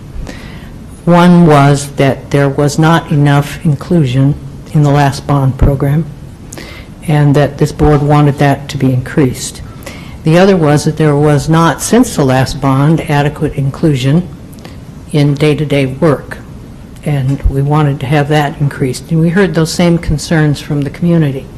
So I'd like to start just by giving you a little bit of good news before we talk about the proposal for an RFQ. In bond construction contracted work to date, with Tier 1 and Tier 2 small emerging business contractors, we have committed $3,676,521. That is 10.19% of the dollars committed thus far. In buildings and grounds, we are also looking at utilizing those small emerging contractors. So in construction, maintenance, operations contracted work, during just the months of May, June, and July, our teams at the Service Center have committed to Tier 1 and Tier 2 small contractors $170,777,000 of contracted work, and that is 23.4% of all contracted work out of the Service Center. Since we began this program, we have registered with OPS 86 new small emerging business vendors who have submitted their supplier information forms to OPS in order to be entered into the Omaha Public Schools approved vendor list. 75 of those forms were received at the Service Center, and 11 of those forms were received here at TAC. In the Tier 1 and Tier 2 lists of small emerging businesses, there are approximately 225 of those contractors and vendors listed. One of the things we need to continue the growth of this program is some assistance in helping us to analyze the capacity, the focus, the insurability, the bondability of those folks who are on that Tier 1 and Tier 2 list. We currently have a contract for provided services for helping us work with small emerging businesses, and it is a contract that has been in place for some time. The program has changed, the program has grown, at the urging of the board, and we would like to refocus some of the emphasis so that we can continue that very positive growth that has been taking place. Thus, we would recommend issuing an RFQ, which would ask for price quotes and qualifications of a provider who can help us to continue to grow this program. Some of the things that we don't need is help in unbundling large projects so that we can break those down in order to make them accessible to some of those small contractors. And we've passed around to you two documents. One is the unbundling plan for bond work. The other one is very much based on that same plan, but it is the unbundling plan for our internal contracted services out of the service center. And those plans are what are helping to reflect that $3.6 million plus dollars in bond work thus far, and the almost $171,000 in service center contracts thus far. So what we would be asking for in RFQ is something that focuses on helping us to continue to grow, that would change our payment system to some extent. Instead of paying a provider once a year, pay it on a monthly basis, and simply updating it to better facilitate the plan that the board passed in April. And we'd be happy to entertain any questions or comments or suggestions. Does anyone have any questions for Dr. Turn? Oh, go ahead, Dr. Turnquist. Let me say one other thing. We want to do this. We recommend doing this in order to best facilitate our needs, but we want to do it quickly because we don't want an interruption in the kinds of services that we need. Mr. Snow? Thank you. So first question, because I didn't know we had these documents. Who came up with these documents? Was this predominantly Jacobs in the district? And did our current contract that we have with the vendor right now, did they participate in creating this? The document is a work of Jacobs on the bond side in the way that Jacobs is breaking down projects in order to make them accessible to small contractors. The service center, the buildings and grounds document, is very much the same as the Jacobs, except that it references our internal divisions that would use contractors there. I'm sorry, is there a reason why we did not use the current entity that we had at the time? I mean, that we have at the time to help come up with this for the district level piece? Well, we knew how to do it. Okay. I remember when we first started this, I think the district came up with an RFP, and then the board had some discussion about it, and then it was switched to an RFQ. What changed to make operations switch to an RFQ instead of an Mr. Snow, it really was an RFQ, because what we simply need, we will have a defined body of service, things that we know we need, and we simply need price quotes and the qualifications of the providers. We're not asking for a new proposal because we already know those services that we need. Okay, so with that, that helps me a little bit better. So I wrote down some of these questions before, so I wish I should have emailed them out before, but what is the scope of the current RFQ that you're coming up with, or have you started that process yet? We haven't completed the writing of the RFQ, no. So that's coming directly from the district, that you Yes. guys are writing that, and no outside entities helping you guys? No, we craft don't this? normally have vendors write Do you think RFQs this for the RF district. Okay. And the reason why I asked, because the reason, if you put too much in an RFQ, then you're sitting there figuring out if it's going to be a multiple awardee RFQ or not, or is it just going to be one entity that is going to be a one-stop shop that you're looking for? The response could be an all or nothing. In other words, a provider can bid on parts of it if they wish, or they could bid on the entire thing. How is that possible without separating? Well, you simply individuals note in the RFQ that it is not an all or nothing. In other words, you don't have to win the whole thing to win part of it. Fair enough. So, speechless on that. So, I just want to know to make sure that we do not limit services that we already have, and we don't have just one entity doing that. If that's what you're saying, you're going to have multiple awardees possibly. So with that case, do we know of any entities within the state of around us that have the capacity to do the work that we're looking for? Well, you know that with certainty only once you have issued and published the document and received the responses. When do you expect to send those out? As soon as possible, but what we want to hear from the board tonight is whether or not you would support that sort of thing, because whatever the board decides is what we'll do. So, I mean... But we do want to move very rapidly, because we don't want to stop the progress that we're making in seeing how we can access small emerging business contractors. So why did we wait 2 weeks to tell the board that we wanted to issue this? Well, we don't needed necessarily something always rather- inform the board when we're going to issue an RFQ or an RFP, but we had heard that there were questions about it, and so we thought as a courtesy to you, we would bring it here tonight. Well, thank you. I mean, because I've been trying to figure out this for months now, and the concept that I was receiving from the district was that we weren't going to go down this route, and it wasn't until, I would think, a couple weeks ago, not even a couple weeks ago, 1st of August, you could say, that we realized that there was going to be a change, because my perception from emails that I received, and I think other board members received, maybe they received other stuff differently, that we were going to continue to work with this entity that is currently under that. We never specifically said that, although it's certainly possible that we would, because the entity might be very highly qualified to do it, but we have different needs, and we want to make certain that whatever contract we have best meets the needs of the district. That's our first priority. And then certainly we want qualified responders.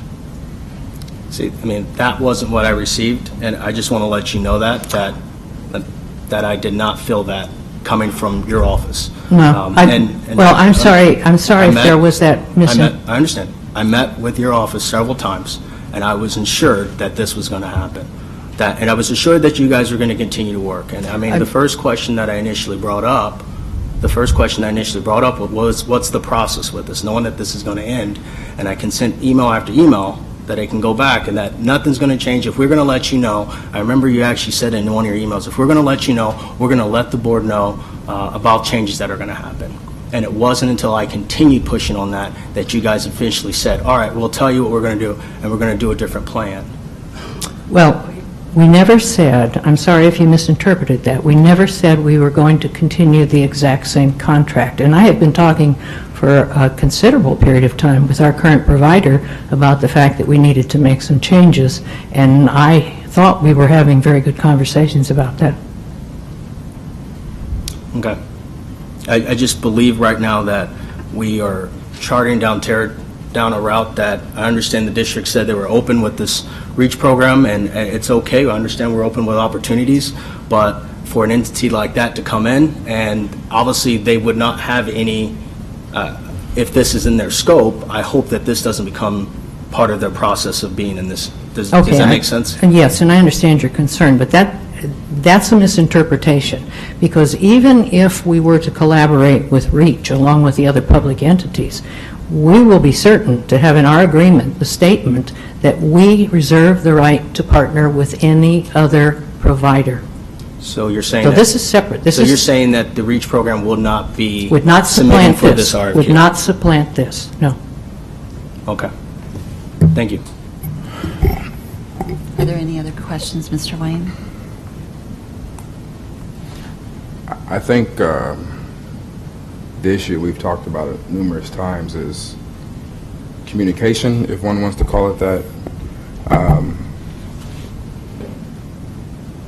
But I guess at some point, we as a board, and I've heard other board members talk about communication problems, but we have to be, as a board, more mindful, and as a staff, more mindful of what's going on in the community.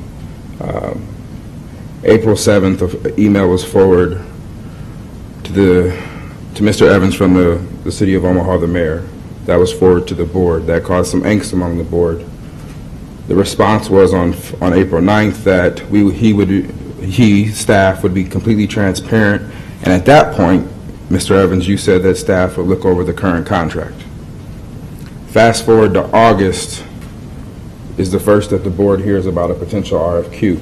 Now, while mindful that not every RFQ comes before this board, but because this issue was in the paper, because this issue was played out in public, and because both Mr. Evans and Dr. Turnquist said you would keep the boards appraised, that was the expectation you guys set for us. Fast forward to the article on June 1st, the response is, we're still going to continue to work with this entity and we'll keep the board appraised and transparent. That's in the email. And we're like, all right, just tell us, because we're getting bombarded with all the stuff going on with the city, and we have to be able to at least communicate, hey, we're still moving this way. We don't know. The staff is reviewing it, and that's kind of what I've been saying. The staff is reviewing it. Then I go to a contractors meeting, and at the contractors meeting, a chamber representative said that OPS is no longer going to renew his contract and that they are going into the REACH program. And there was 25 to 30 people there, and I believe Mr. Elijah probably had it on camera, of that chamber representative. So I'm put on the spot in this meeting asking what's going on. Since then, I was out of town, and many of you know I had 3 deaths in 3 weeks. So I come here, and I'm catching up on emails today, and again, August 11th is when I found out we were moving in a different direction. Now, in the meantime, that's not what I'm communicating, and I'm arguing with the chamber representative that everything that I have is that we're still moving in the same process. We're going to work with multiple people, but at no point did we say we're not going to renew. And my issue is, had Mr. Snow not pushed the issue to get on the agenda for this meeting, the contract expires in August 30th. If they were going in a different direction, or if they would have renewed the contract, and I'm saying the district, there might have been a negotiation going on, but we don't know. We cannot continue to do this, and my fear right now with the RFQ is that no matter who gets it, we have now set ourselves up for litigation. We have emails saying we're going to work with Mr. Davis, and if Mr. Davis gets it, whoever else applied said that was just, doesn't matter. You guys already said you're going to work with Mr. Davis, and I can read the emails and say we're going to continue to work. And I think the miscommunication is defined as work versus renew. And I think board members might have took it different ways, but that's part of miscommunication. But somehow if the chamber gets in, or REACH gets in, 3 weeks prior to this RFQ, or the first time the board hears about it, there's a representative from the chamber on tape saying that they got it. So no matter where we go at this point, there could be a problem. That doesn't mean if somebody else wants to apply and doesn't get it, all this is going on. I think the only safe thing is to stay as is, and everybody, I've said it plenty of times, and Mr. Davis and everybody else knows this, because a lot of them attend the meetings. I voted against his contract every year. So I'm not coming as I'm supporting this individual company. I'm coming at the process and the lack of communication and the rift that this may now cause. And I just think, let the contract play out. It's a year left if you renew. And then next year we set it forward. And this was the issue that we've been talking about, inclusion, inclusion, inclusion. We still haven't defined an inclusion policy for our district. We have a plan, but we don't have an overall reaching policy. And I'm just afraid that we've created unnecessary baggage that could result in litigation no matter what. Ms. Williams. First, before I make any comments, we've talked about the economic inclusion plan, and since we've adopted it is our policy. And a part of this entire conversation, the challenge was that the economic inclusion program wasn't adopted and approved until a month after it was originally on the agenda. So that's created a lot of additional problems. I'm just going to state that we've had a lot of conversation and public comment about communities and Mr. Davis, and I think highly of Dick. This is not about, to me, this isn't not about Mr. Davis or any other organization, whether it be the chamber or whomever. But this process of the RFQ, we've talked about it at this table many times. Why, I guess my question to everyone is, why is an RFQ the particular topic of conversation right now? We do RFQs for everything else. We as a board define that for the staff, and this is what the staff has brought to us. I'm baffled at, we're going around about things that we technically shouldn't be going around about. I'm going to say that I don't want to sit here and hear our staff getting attacked, whether it's miscommunication or not. I think that as board members, if there's a challenge, then we need to we need to talk to our employee, Mr. Evans, and have him talk with his staff about these challenges. But I can't sit here and meeting after meeting, it's a attack, whoever it is, it's not called for. It truly isn't. And I don't get very upset often, but this is something for me that I personally wouldn't accept it, and professionally I wouldn't accept it either. If there's our job is to hear recommendations from staff, and it's a yes or a no. But, we're throwing stuff out there at different entities in the city who everyone in question supports what we're doing at the district.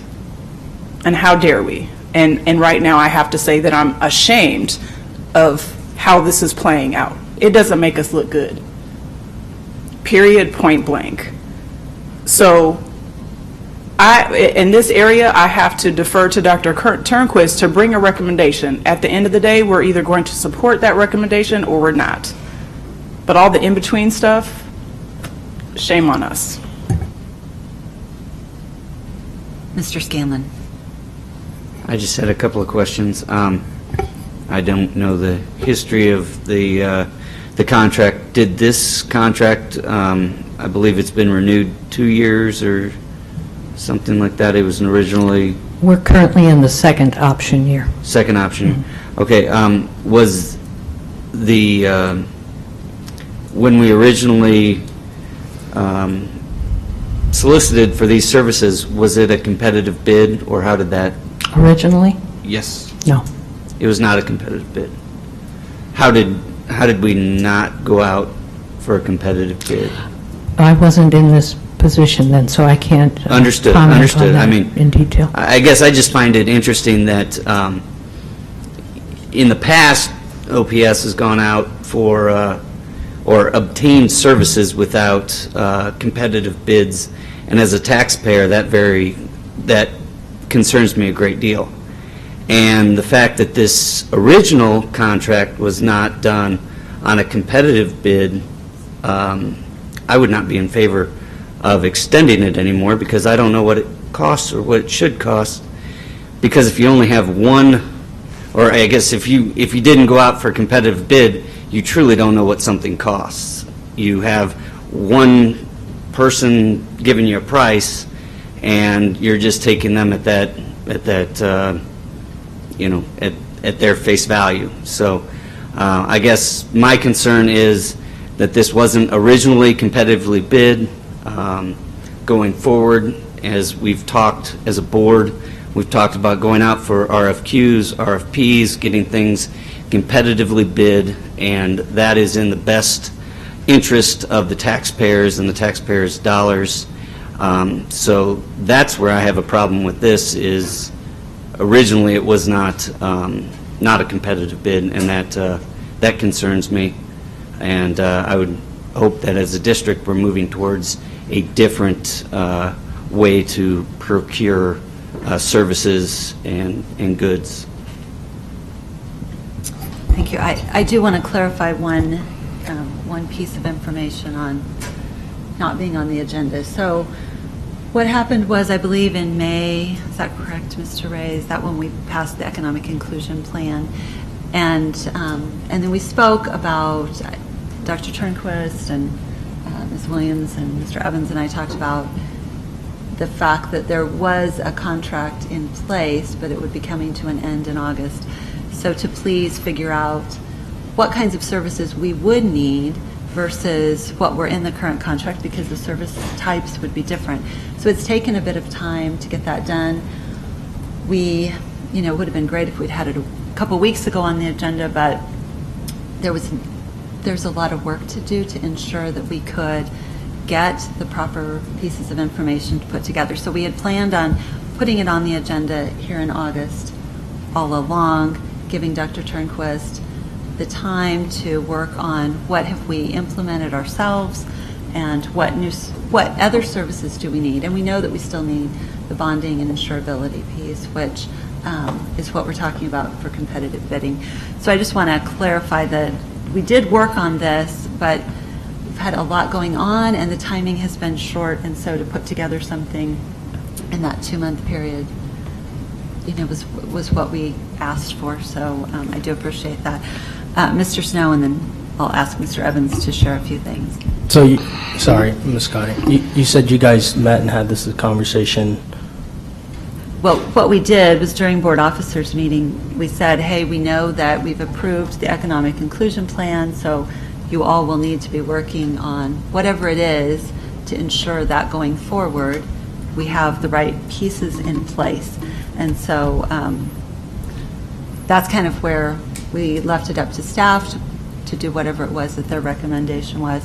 And then Dr. Turnquist came back to us with the recommendation of doing an RFQ now that she knows what kind of services we will need, and has looked at our current contract to recognize that some of those things that are in the current contract are certainly not things that we need to moving forward. So in the best interest of the taxpayer and of our role of being advocates for the way that we spend the taxpayers' money, we felt like this was a good item to put on the agenda to discuss. So with my question, I don't know if I direct this towards board officers or to the superintendent, why wasn't the entire board informed of this?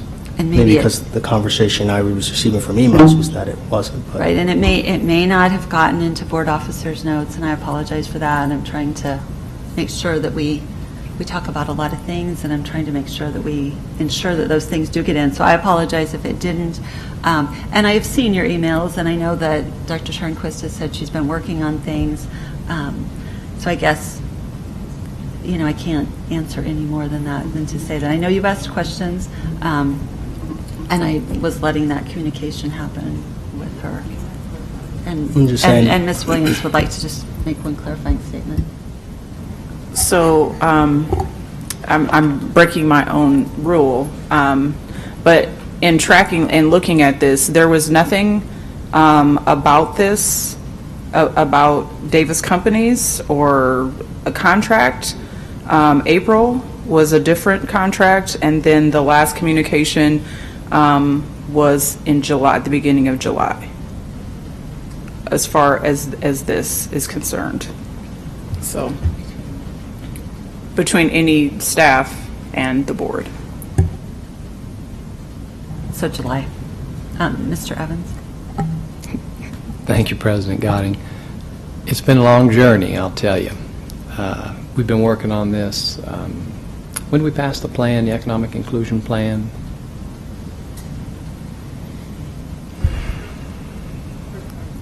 First part of May. And since then, we've been trying to figure it all out. We've been trying to figure out how to hire our own person, of which we did an advertisement and ended up doing an interview and ended up losing a person, had a person, lost a person, as we're developing how that plan's going to work. By the way, we did hire an external search group, and we do have interviews actually tomorrow for an economic inclusion director for the district, because the intent all along, I'll go back to that long journey, and I saw Dr. Turnquist. She did it really neatly. She said, we're going to embed this in the fiber of this district. It's not going to be just an external source. It's going to be how we do business. We want to find ways to reach out to our community. We want to find ways to be more effective with small and emerging businesses. So developing that fiber, that woven fiber that you so eloquently talked about, has been part of the long journey. Part of the long journey has been working with all these external entities, trying to figure out how to use our resources best. Jacobs, our current contract provider, and Dr. Turnquist has been involved in a lot of conversations. Now, I have not. All I've said is we're still working on figuring out how best to weave all this together. And I think today is just the kind of the end of that. Now we've kind of figured out we think we can put this together, but it's been an ongoing developing journey.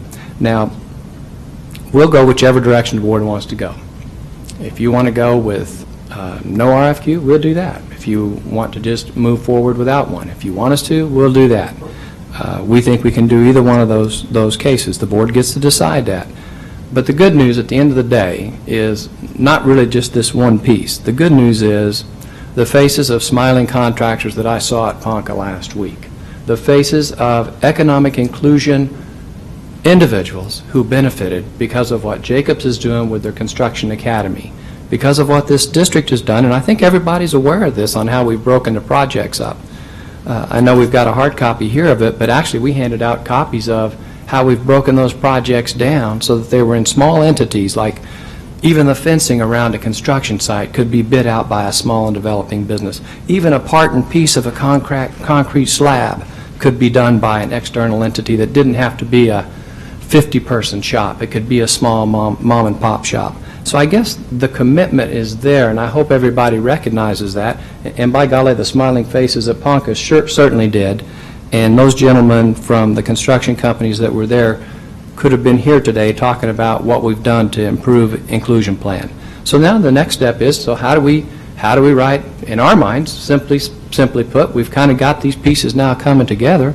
How do we write an RFQ that's inclusive of another entity to work with us to help get us further down this road that's a different road today than it was when we first passed that economic inclusion plan? It's a different road. It's developed differently. And by the way, I haven't had a lot of conversations other than the emails. Really haven't had a lot of conversations with board members at the table. I'm happy to. I always put at the end of my email, please feel free to call. Always happy to talk to you. So I think the communication thing goes both ways, and I've said that all along. So hopefully we can get past that and move forward in a way that increases economic inclusion, helps us create a plan that makes a difference for not only our contractors, but the families of the contractors who, by the way, many have children in our district, and we need to be looking for ways to help provide for the families that have young people in our district. So that's kind of how I see it from the 10,000-foot view to some extent, because I haven't been in the personal conversations that Dr. Turnquist has, but I've known that they were going on, and so I've just been waiting for those to develop over time as we're putting this piece together. But it is a journey, so I hope everybody's understanding of that, and I appreciate Ms. Williams, Vice President Williams' comments too. Thank you. Mrs. Fay. Well, I have learned so much from so many of you and from the folks from Jacobs and on this, and then even the people who came and spoke today during the public comment, because it's an area about which I did not know much and still continue to be, learning as we go. And so I really appreciate how much everybody's brought to the table and all of the discussion. And I think what I hear as someone who's just constantly trying to learn more about this issue is people asking tough questions and people stepping up and answering them. And I don't think we should be, I don't look at it as attacking at all. I don't think we should be afraid to ask ask staff members difficult questions. And I don't sense from those staff members that they're afraid to answer them. That's how this conversation happens at the board table.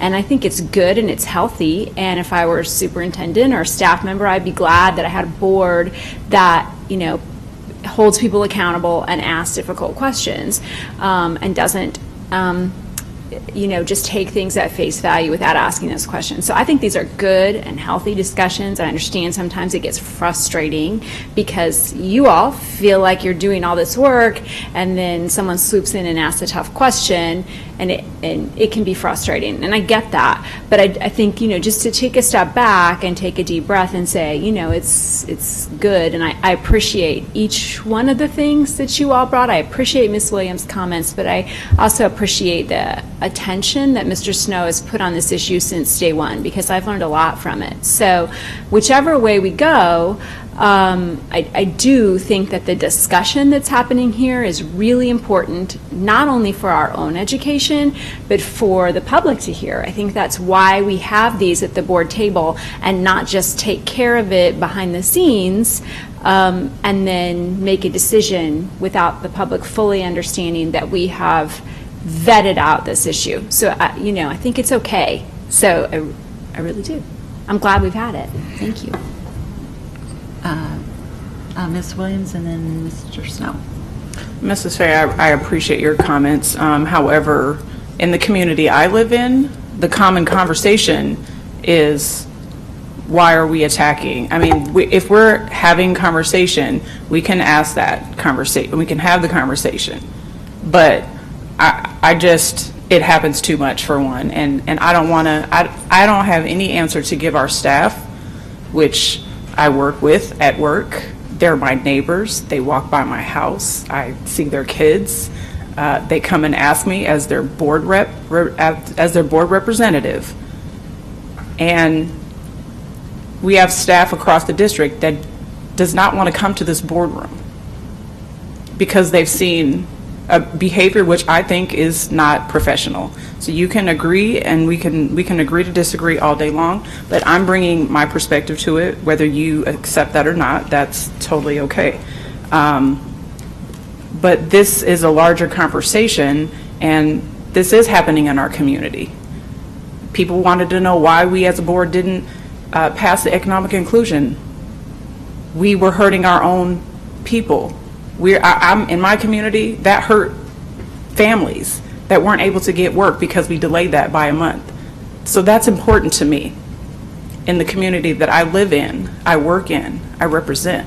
So I'm not here to kumbaya all the time. I'm also here, just like we all are, to step up. And there's things that we all say we don't agree with, but when we're talking about an issue, the point is that yes, Dr. Turnquist can answer a question on a dime, but that doesn't, we don't have to devalue our staff when we're having a conversation. And I've seen that too many times. And so I feel as a board member that I got here just like everyone else did. I ran, I was voted, I'm active in my community, and if that's not something that you want to hear, I'm sorry, but that's how I feel, and I don't want to see us disrespecting our staff. If we have a challenging conversation, it's okay to have that, but it's the manner in which we talk to them. I want all of our staff to feel comfortable coming to this board table to talk about whatever their issue is, regardless if it's an RFQ, an RFP, economic inclusion, the neighbor down the street that's trying to do good work, and they're coming to us. But that's how I see it. That's how the community is seeing it. That's how constituents and staff are seeing it. Mr. Snow, and then I think we'll move on, and what we'll do is, oh, I'm sorry. Mr. Snow and then Mr. Wayne, I'm sorry, I didn't see your hand. And then I think what let's do is reach back out to Mr. Evans, if we would each do that and kind of share our thoughts personally with him, and then that'll kind of give us a sense of where board members are at and how they would like to move forward. So, Mr. Snow. So obviously, I think we're talking about myself, right? The person being angry at staff. No. I understand. Let me finish. I'm talking, please. So, let me finish. So, kind of lost my train of thought. I'm a very passionate person. If you know me, I'm passionate about everything, from professional wrestling to Nebraska football to Ohio State. I'm very passionate. So if you get your feelings hurt when I'm asking a tough question, I'm sorry. But at the end of the day, I'm not sorry, because that is the job that you've put yourself in. I volunteered for this position, and I do not know how many times I can count that I've begged and begged and begged. I feel like this is a record, we're doing it all over again, that I begged and begged and begged for information to be brought. Just include me in something. And still, day in, day out, it's not. I don't know. How do I go back to my constituents when they say, what's going on? It's like, I don't know. They're not telling me. You know, I mean, everyone says it's easy just to pick up the phone, but at the end of the day, if you're going to get the same rope-a-dope every day, it doesn't matter. And the only time we actually have power as a board to get someone to answer a question from us is in this room. This is a meeting held in public. This isn't a public meeting. This is a meeting held in public. So that's our meeting. So if we feel this way to have this interaction, that's what happens. Mark, you get passionate, Justin gets passionate, Yolanda, we all get passionate. But at the end of the day, we need to have tough skin to have this conversation, especially if it's coming from the same people that have been pushing and pushing and pushing. Mark, I guarantee you can probably count on every board member and know exactly what the top 3 things they want. I know you can. I know you can, Dr. Turnquist. I know every board member can. So at the end of the day, there's no reason why it's a surprise that a board member just shows up at a meeting. When you look at that agenda, you know who's going to be happy, who's going to be angry, who's going to be fired up about something when it comes on the agenda. And to be honest with you, I was taken back today when President Guiding told me that this kind of conversation happened in July, and we're here August 17th. And that, to me, was relayed to the board officers, whether it be, I didn't get that conversation from Dr. Turnquist in those emails, or Mr. Evans in those emails, that we had that discussion, and I didn't really get it from our president and vice president in that emails. And that's no point, that's nothing with you guys, but at the end of the day, I think if we better our communication across the district as a board, we'll be a better unified board. And I understand you said communication goes both ways, but Mr. Evans, but at the end of the day, me waking up every day, putting on my shoes saying, I get nothing out of this. All I want to do is participate and feel valued. And if I can't get a simple, you know what, Mark, you want an inclusion? We're going to bring you in. We're going to sit down and get down to the bottom of it. That's what I appreciate. And that's just my piece on it. And that goes with everything I do. I am 27 years old, and I go to so many meetings, I don't know what the heck I'm doing. But I'm learning. But I mean, being honest with you, I'm learning. I sit on an OSERS board that I have no vesting experience, but I sit on that board because Mike Smith says, Mark, you need to come to this board meeting. They send those invites. Mr. Ray sends those invites. You need to come to these meetings. Educate yourself. Be included. But when I have something I really want to do and be included in, I get ignored. I represent the lowest achieving district in our community, the lowest achieving, and I want to be included. So let's include me. That's simple. That is simple. That's not hard. Mr. Wayne. Well, I was going to respond to Mr. Scanlon just because of my thorough vetting of the process, just from historical perspective. The reason that the first bond, there wasn't no bid, they couldn't find people to bid, which is part of Mr. Snow's qualification question. St. Louis had a sewer separation project. They got a consent decree. These are going all across the country. Government working with, and you know it being in the industry, working with DVE programs, Omaha is extremely behind. It's just the nature of where we are. And I say all that to say in 98, 99, when I was just graduating high school, there wasn't anything else. And since then, there's been ongoing conversations. And again, I voted against every one of his contracts, but there's a principle here and a priority of where I'm concerned. A year ago, legal counsel came before us and said they wanted to send out an RFQ for insurance, workers' comp. We've heard about the issue that the report who had some concerns about how we're running our bond. Yet we're going to be delayed till maybe September or October before there's a response from staff on not how we're running our bond, but the staffing situation around that area. Like, that's our number one priority, and that's an immediate need. I would think that would be moved up on the priority. But what's interesting is the RFQs and the RFPs that were big this year all dealt with one individual's company. That's just, I don't find that ironic to me, not knowing the historical context of where we are. And that bothers me on a fundamental level, because with all of the flux going on, and we could say we included the inclusion plan not until May and all that, then the simple answer should have been, we're not going to renew the contract. Here's what we're going to do. We have too much flux, and the language of the contract hasn't changed. If we didn't like paying up front, we knew that a year ago. So we could have just made that decision a long time ago, and yeah, it would have been tough looking at what happened with the city, but we would have moved forward and not had this other created angst. And so I say all that to say that there's a historical context, that it wasn't that it was just a sole contract, because I brought that up every year, and I see Davis nodding, because usually his son was in here and he would storm out mad after I was done, and I would vote no. But it's because we couldn't find people who were capable enough with that expertise to do it. And yes, I'm a general contractor. I don't talk about that side of my company because I just don't. I understand there's technical aspects to it, and I'm not sure if we're going to find those. I'm not saying don't do the RFQ. I'm saying it's been so convoluted at this point. We're only talking about $70,000, $50,000. That'll be spent on legal fees if we got a litigation. I mean, I'm concerned about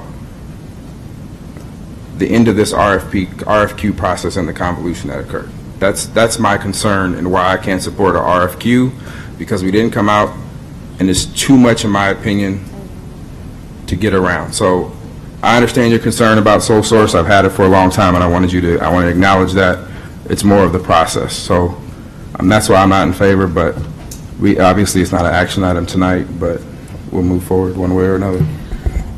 Thank you. I think we'll go ahead and be moving on to the next item. I do want to clarify that, when we had our discussions with Mr. Evans and Dr. Turnquist, it was more about them coming up with what we needed to do, whatever that would be, and for them to look at the contract and to look at the economic inclusion plan as it was, and not to make any decisions about what their recommendation was.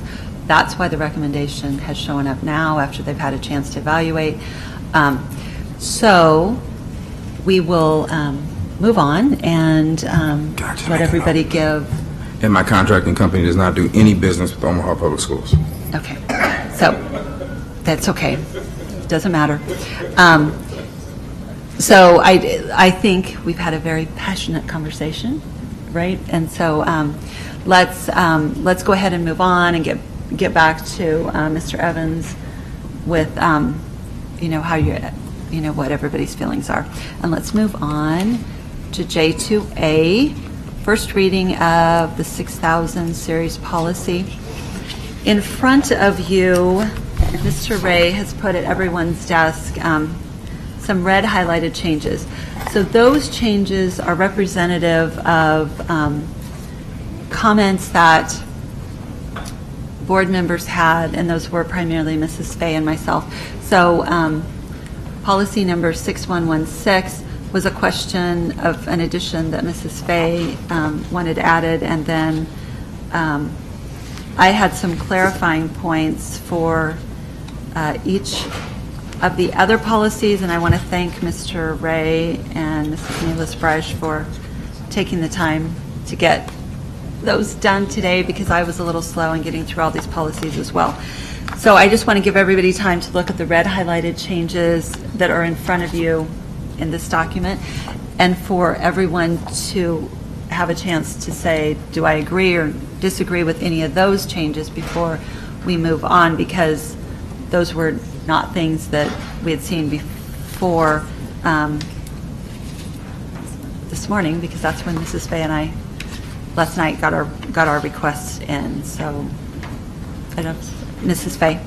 I also just want to thank Mrs. Nelis-Brush and Mr. Ray, because these changes were made really quickly, and so I do thank you, because I don't think I sent anything till last night, so I do appreciate that. Ms. Merica. I'm sorry, I had a question that I forgot to send in. On policy 6117, about ceremonies, observances, and the Pledge of Allegiance.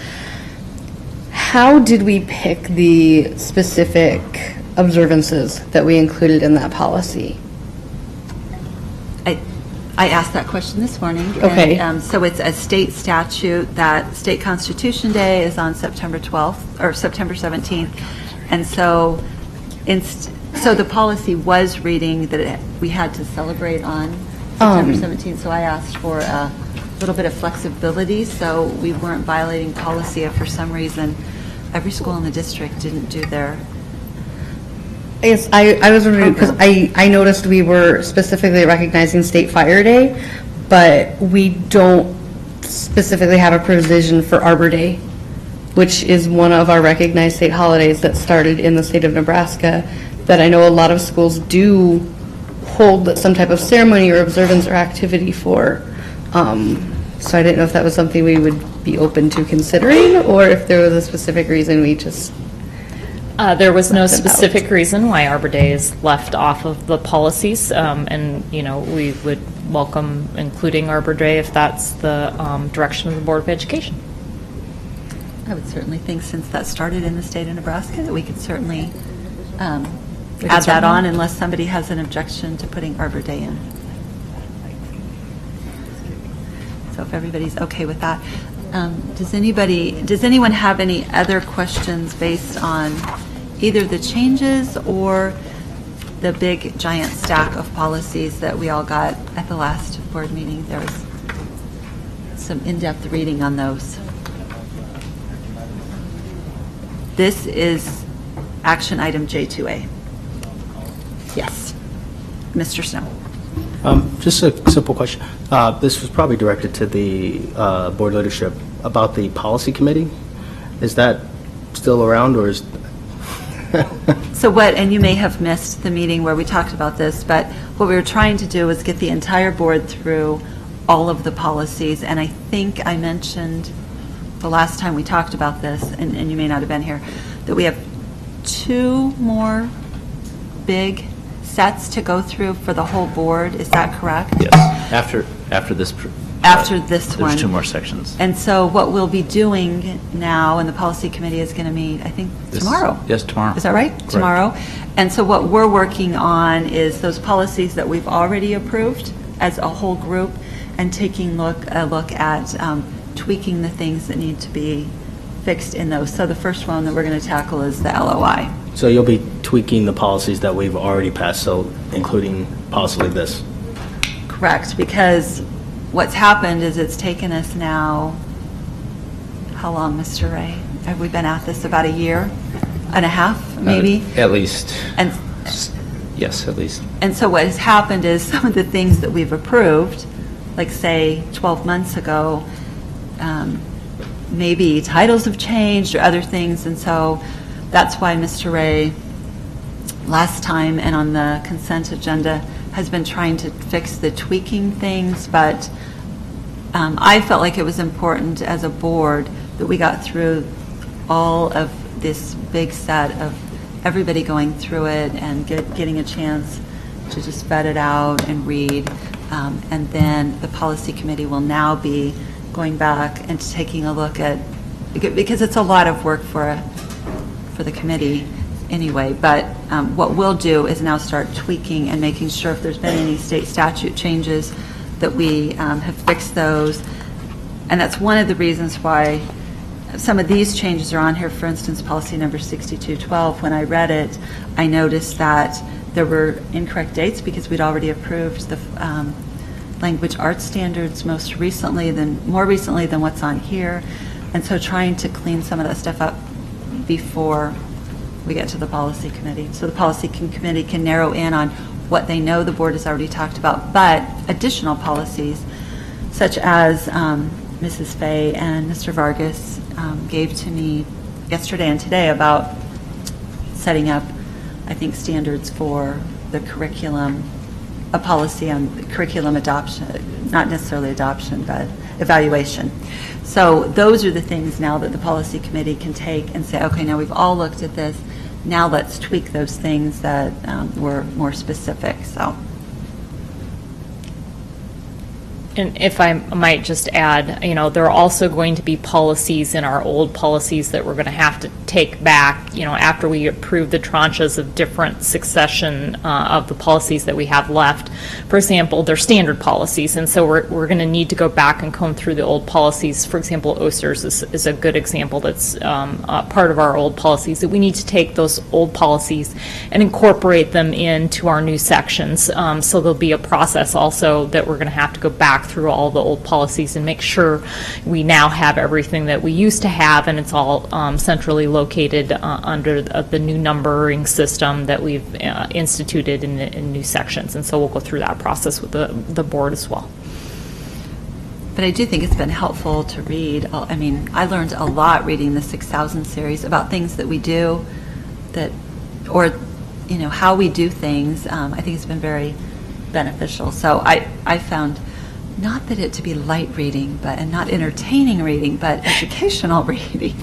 So does anybody have any? Mr. Wayne. 6112. Number 5. It says changes in the school day shall be subject to the approval of the superintendent or his designee. And I believe that based on the recommendations from Mrs. Godding and Mrs. Fay, that was changed to add the Board of Education to that as well. So different policy. Oh, different one? Okay. You're talking about 6116. Sorry, I think was off on the numbers. Mr. Wayne's talking about 6112. So the red changes on here are changes from the current policy. Is that correct? Correct. Well, from the policy, the standard policy that we received from Mr. Perry. But my question is, does that match the language that we just have in our teacher contract? Or does the board approve any changes in the school day in their contract? So, hold on, I remember the length of the school day, arrangement of times. Mr. Wayne, are you referring to D5, is that correct? D5, yes. I thought the contract was district staff. Am I correct on that?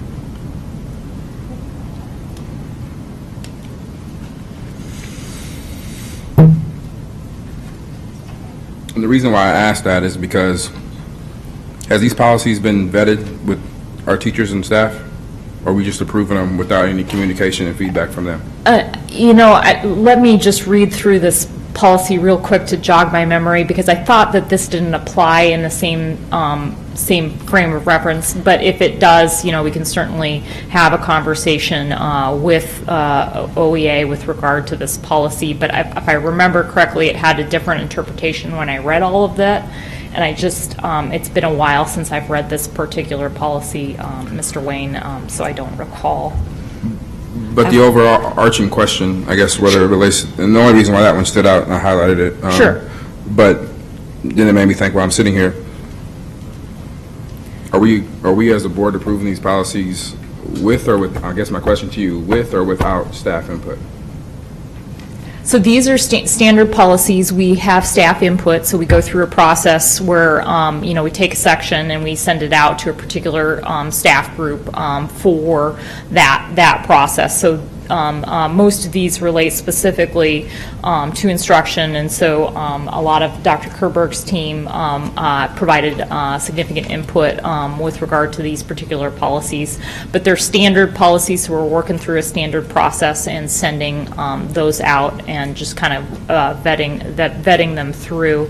I believe that this policy, if I remember correctly, is more general in nature and refers to sort of the minimum statutory requirements for the length of the school day, so that we don't fall below the length of the school day. If I remember correctly, it's kind of the intent of this. So it's just a policy out there to say, hey, by the way, there's a state statute out there that says that we have to have at least the minimum of this length out there to meet that requirements. But that's kind of, and that's off the top top of my head, but I'd need to look at it one more time. But, this would be, if OEA, for example, under the 4007 series, we presented both OEA and Local 226, that particular policy, and we walked that through to see if they had any current concerns. So other organizations are also have vetted some of these policies. I don't know specifically, I don't believe specifically this one for OEA, but if that's something the Board of Education is interested in doing, we certainly can do that. It's not meant to do anything other than set the minimum so that the board and everybody in the district realizes what the minimum of the school day is required. I appreciate that.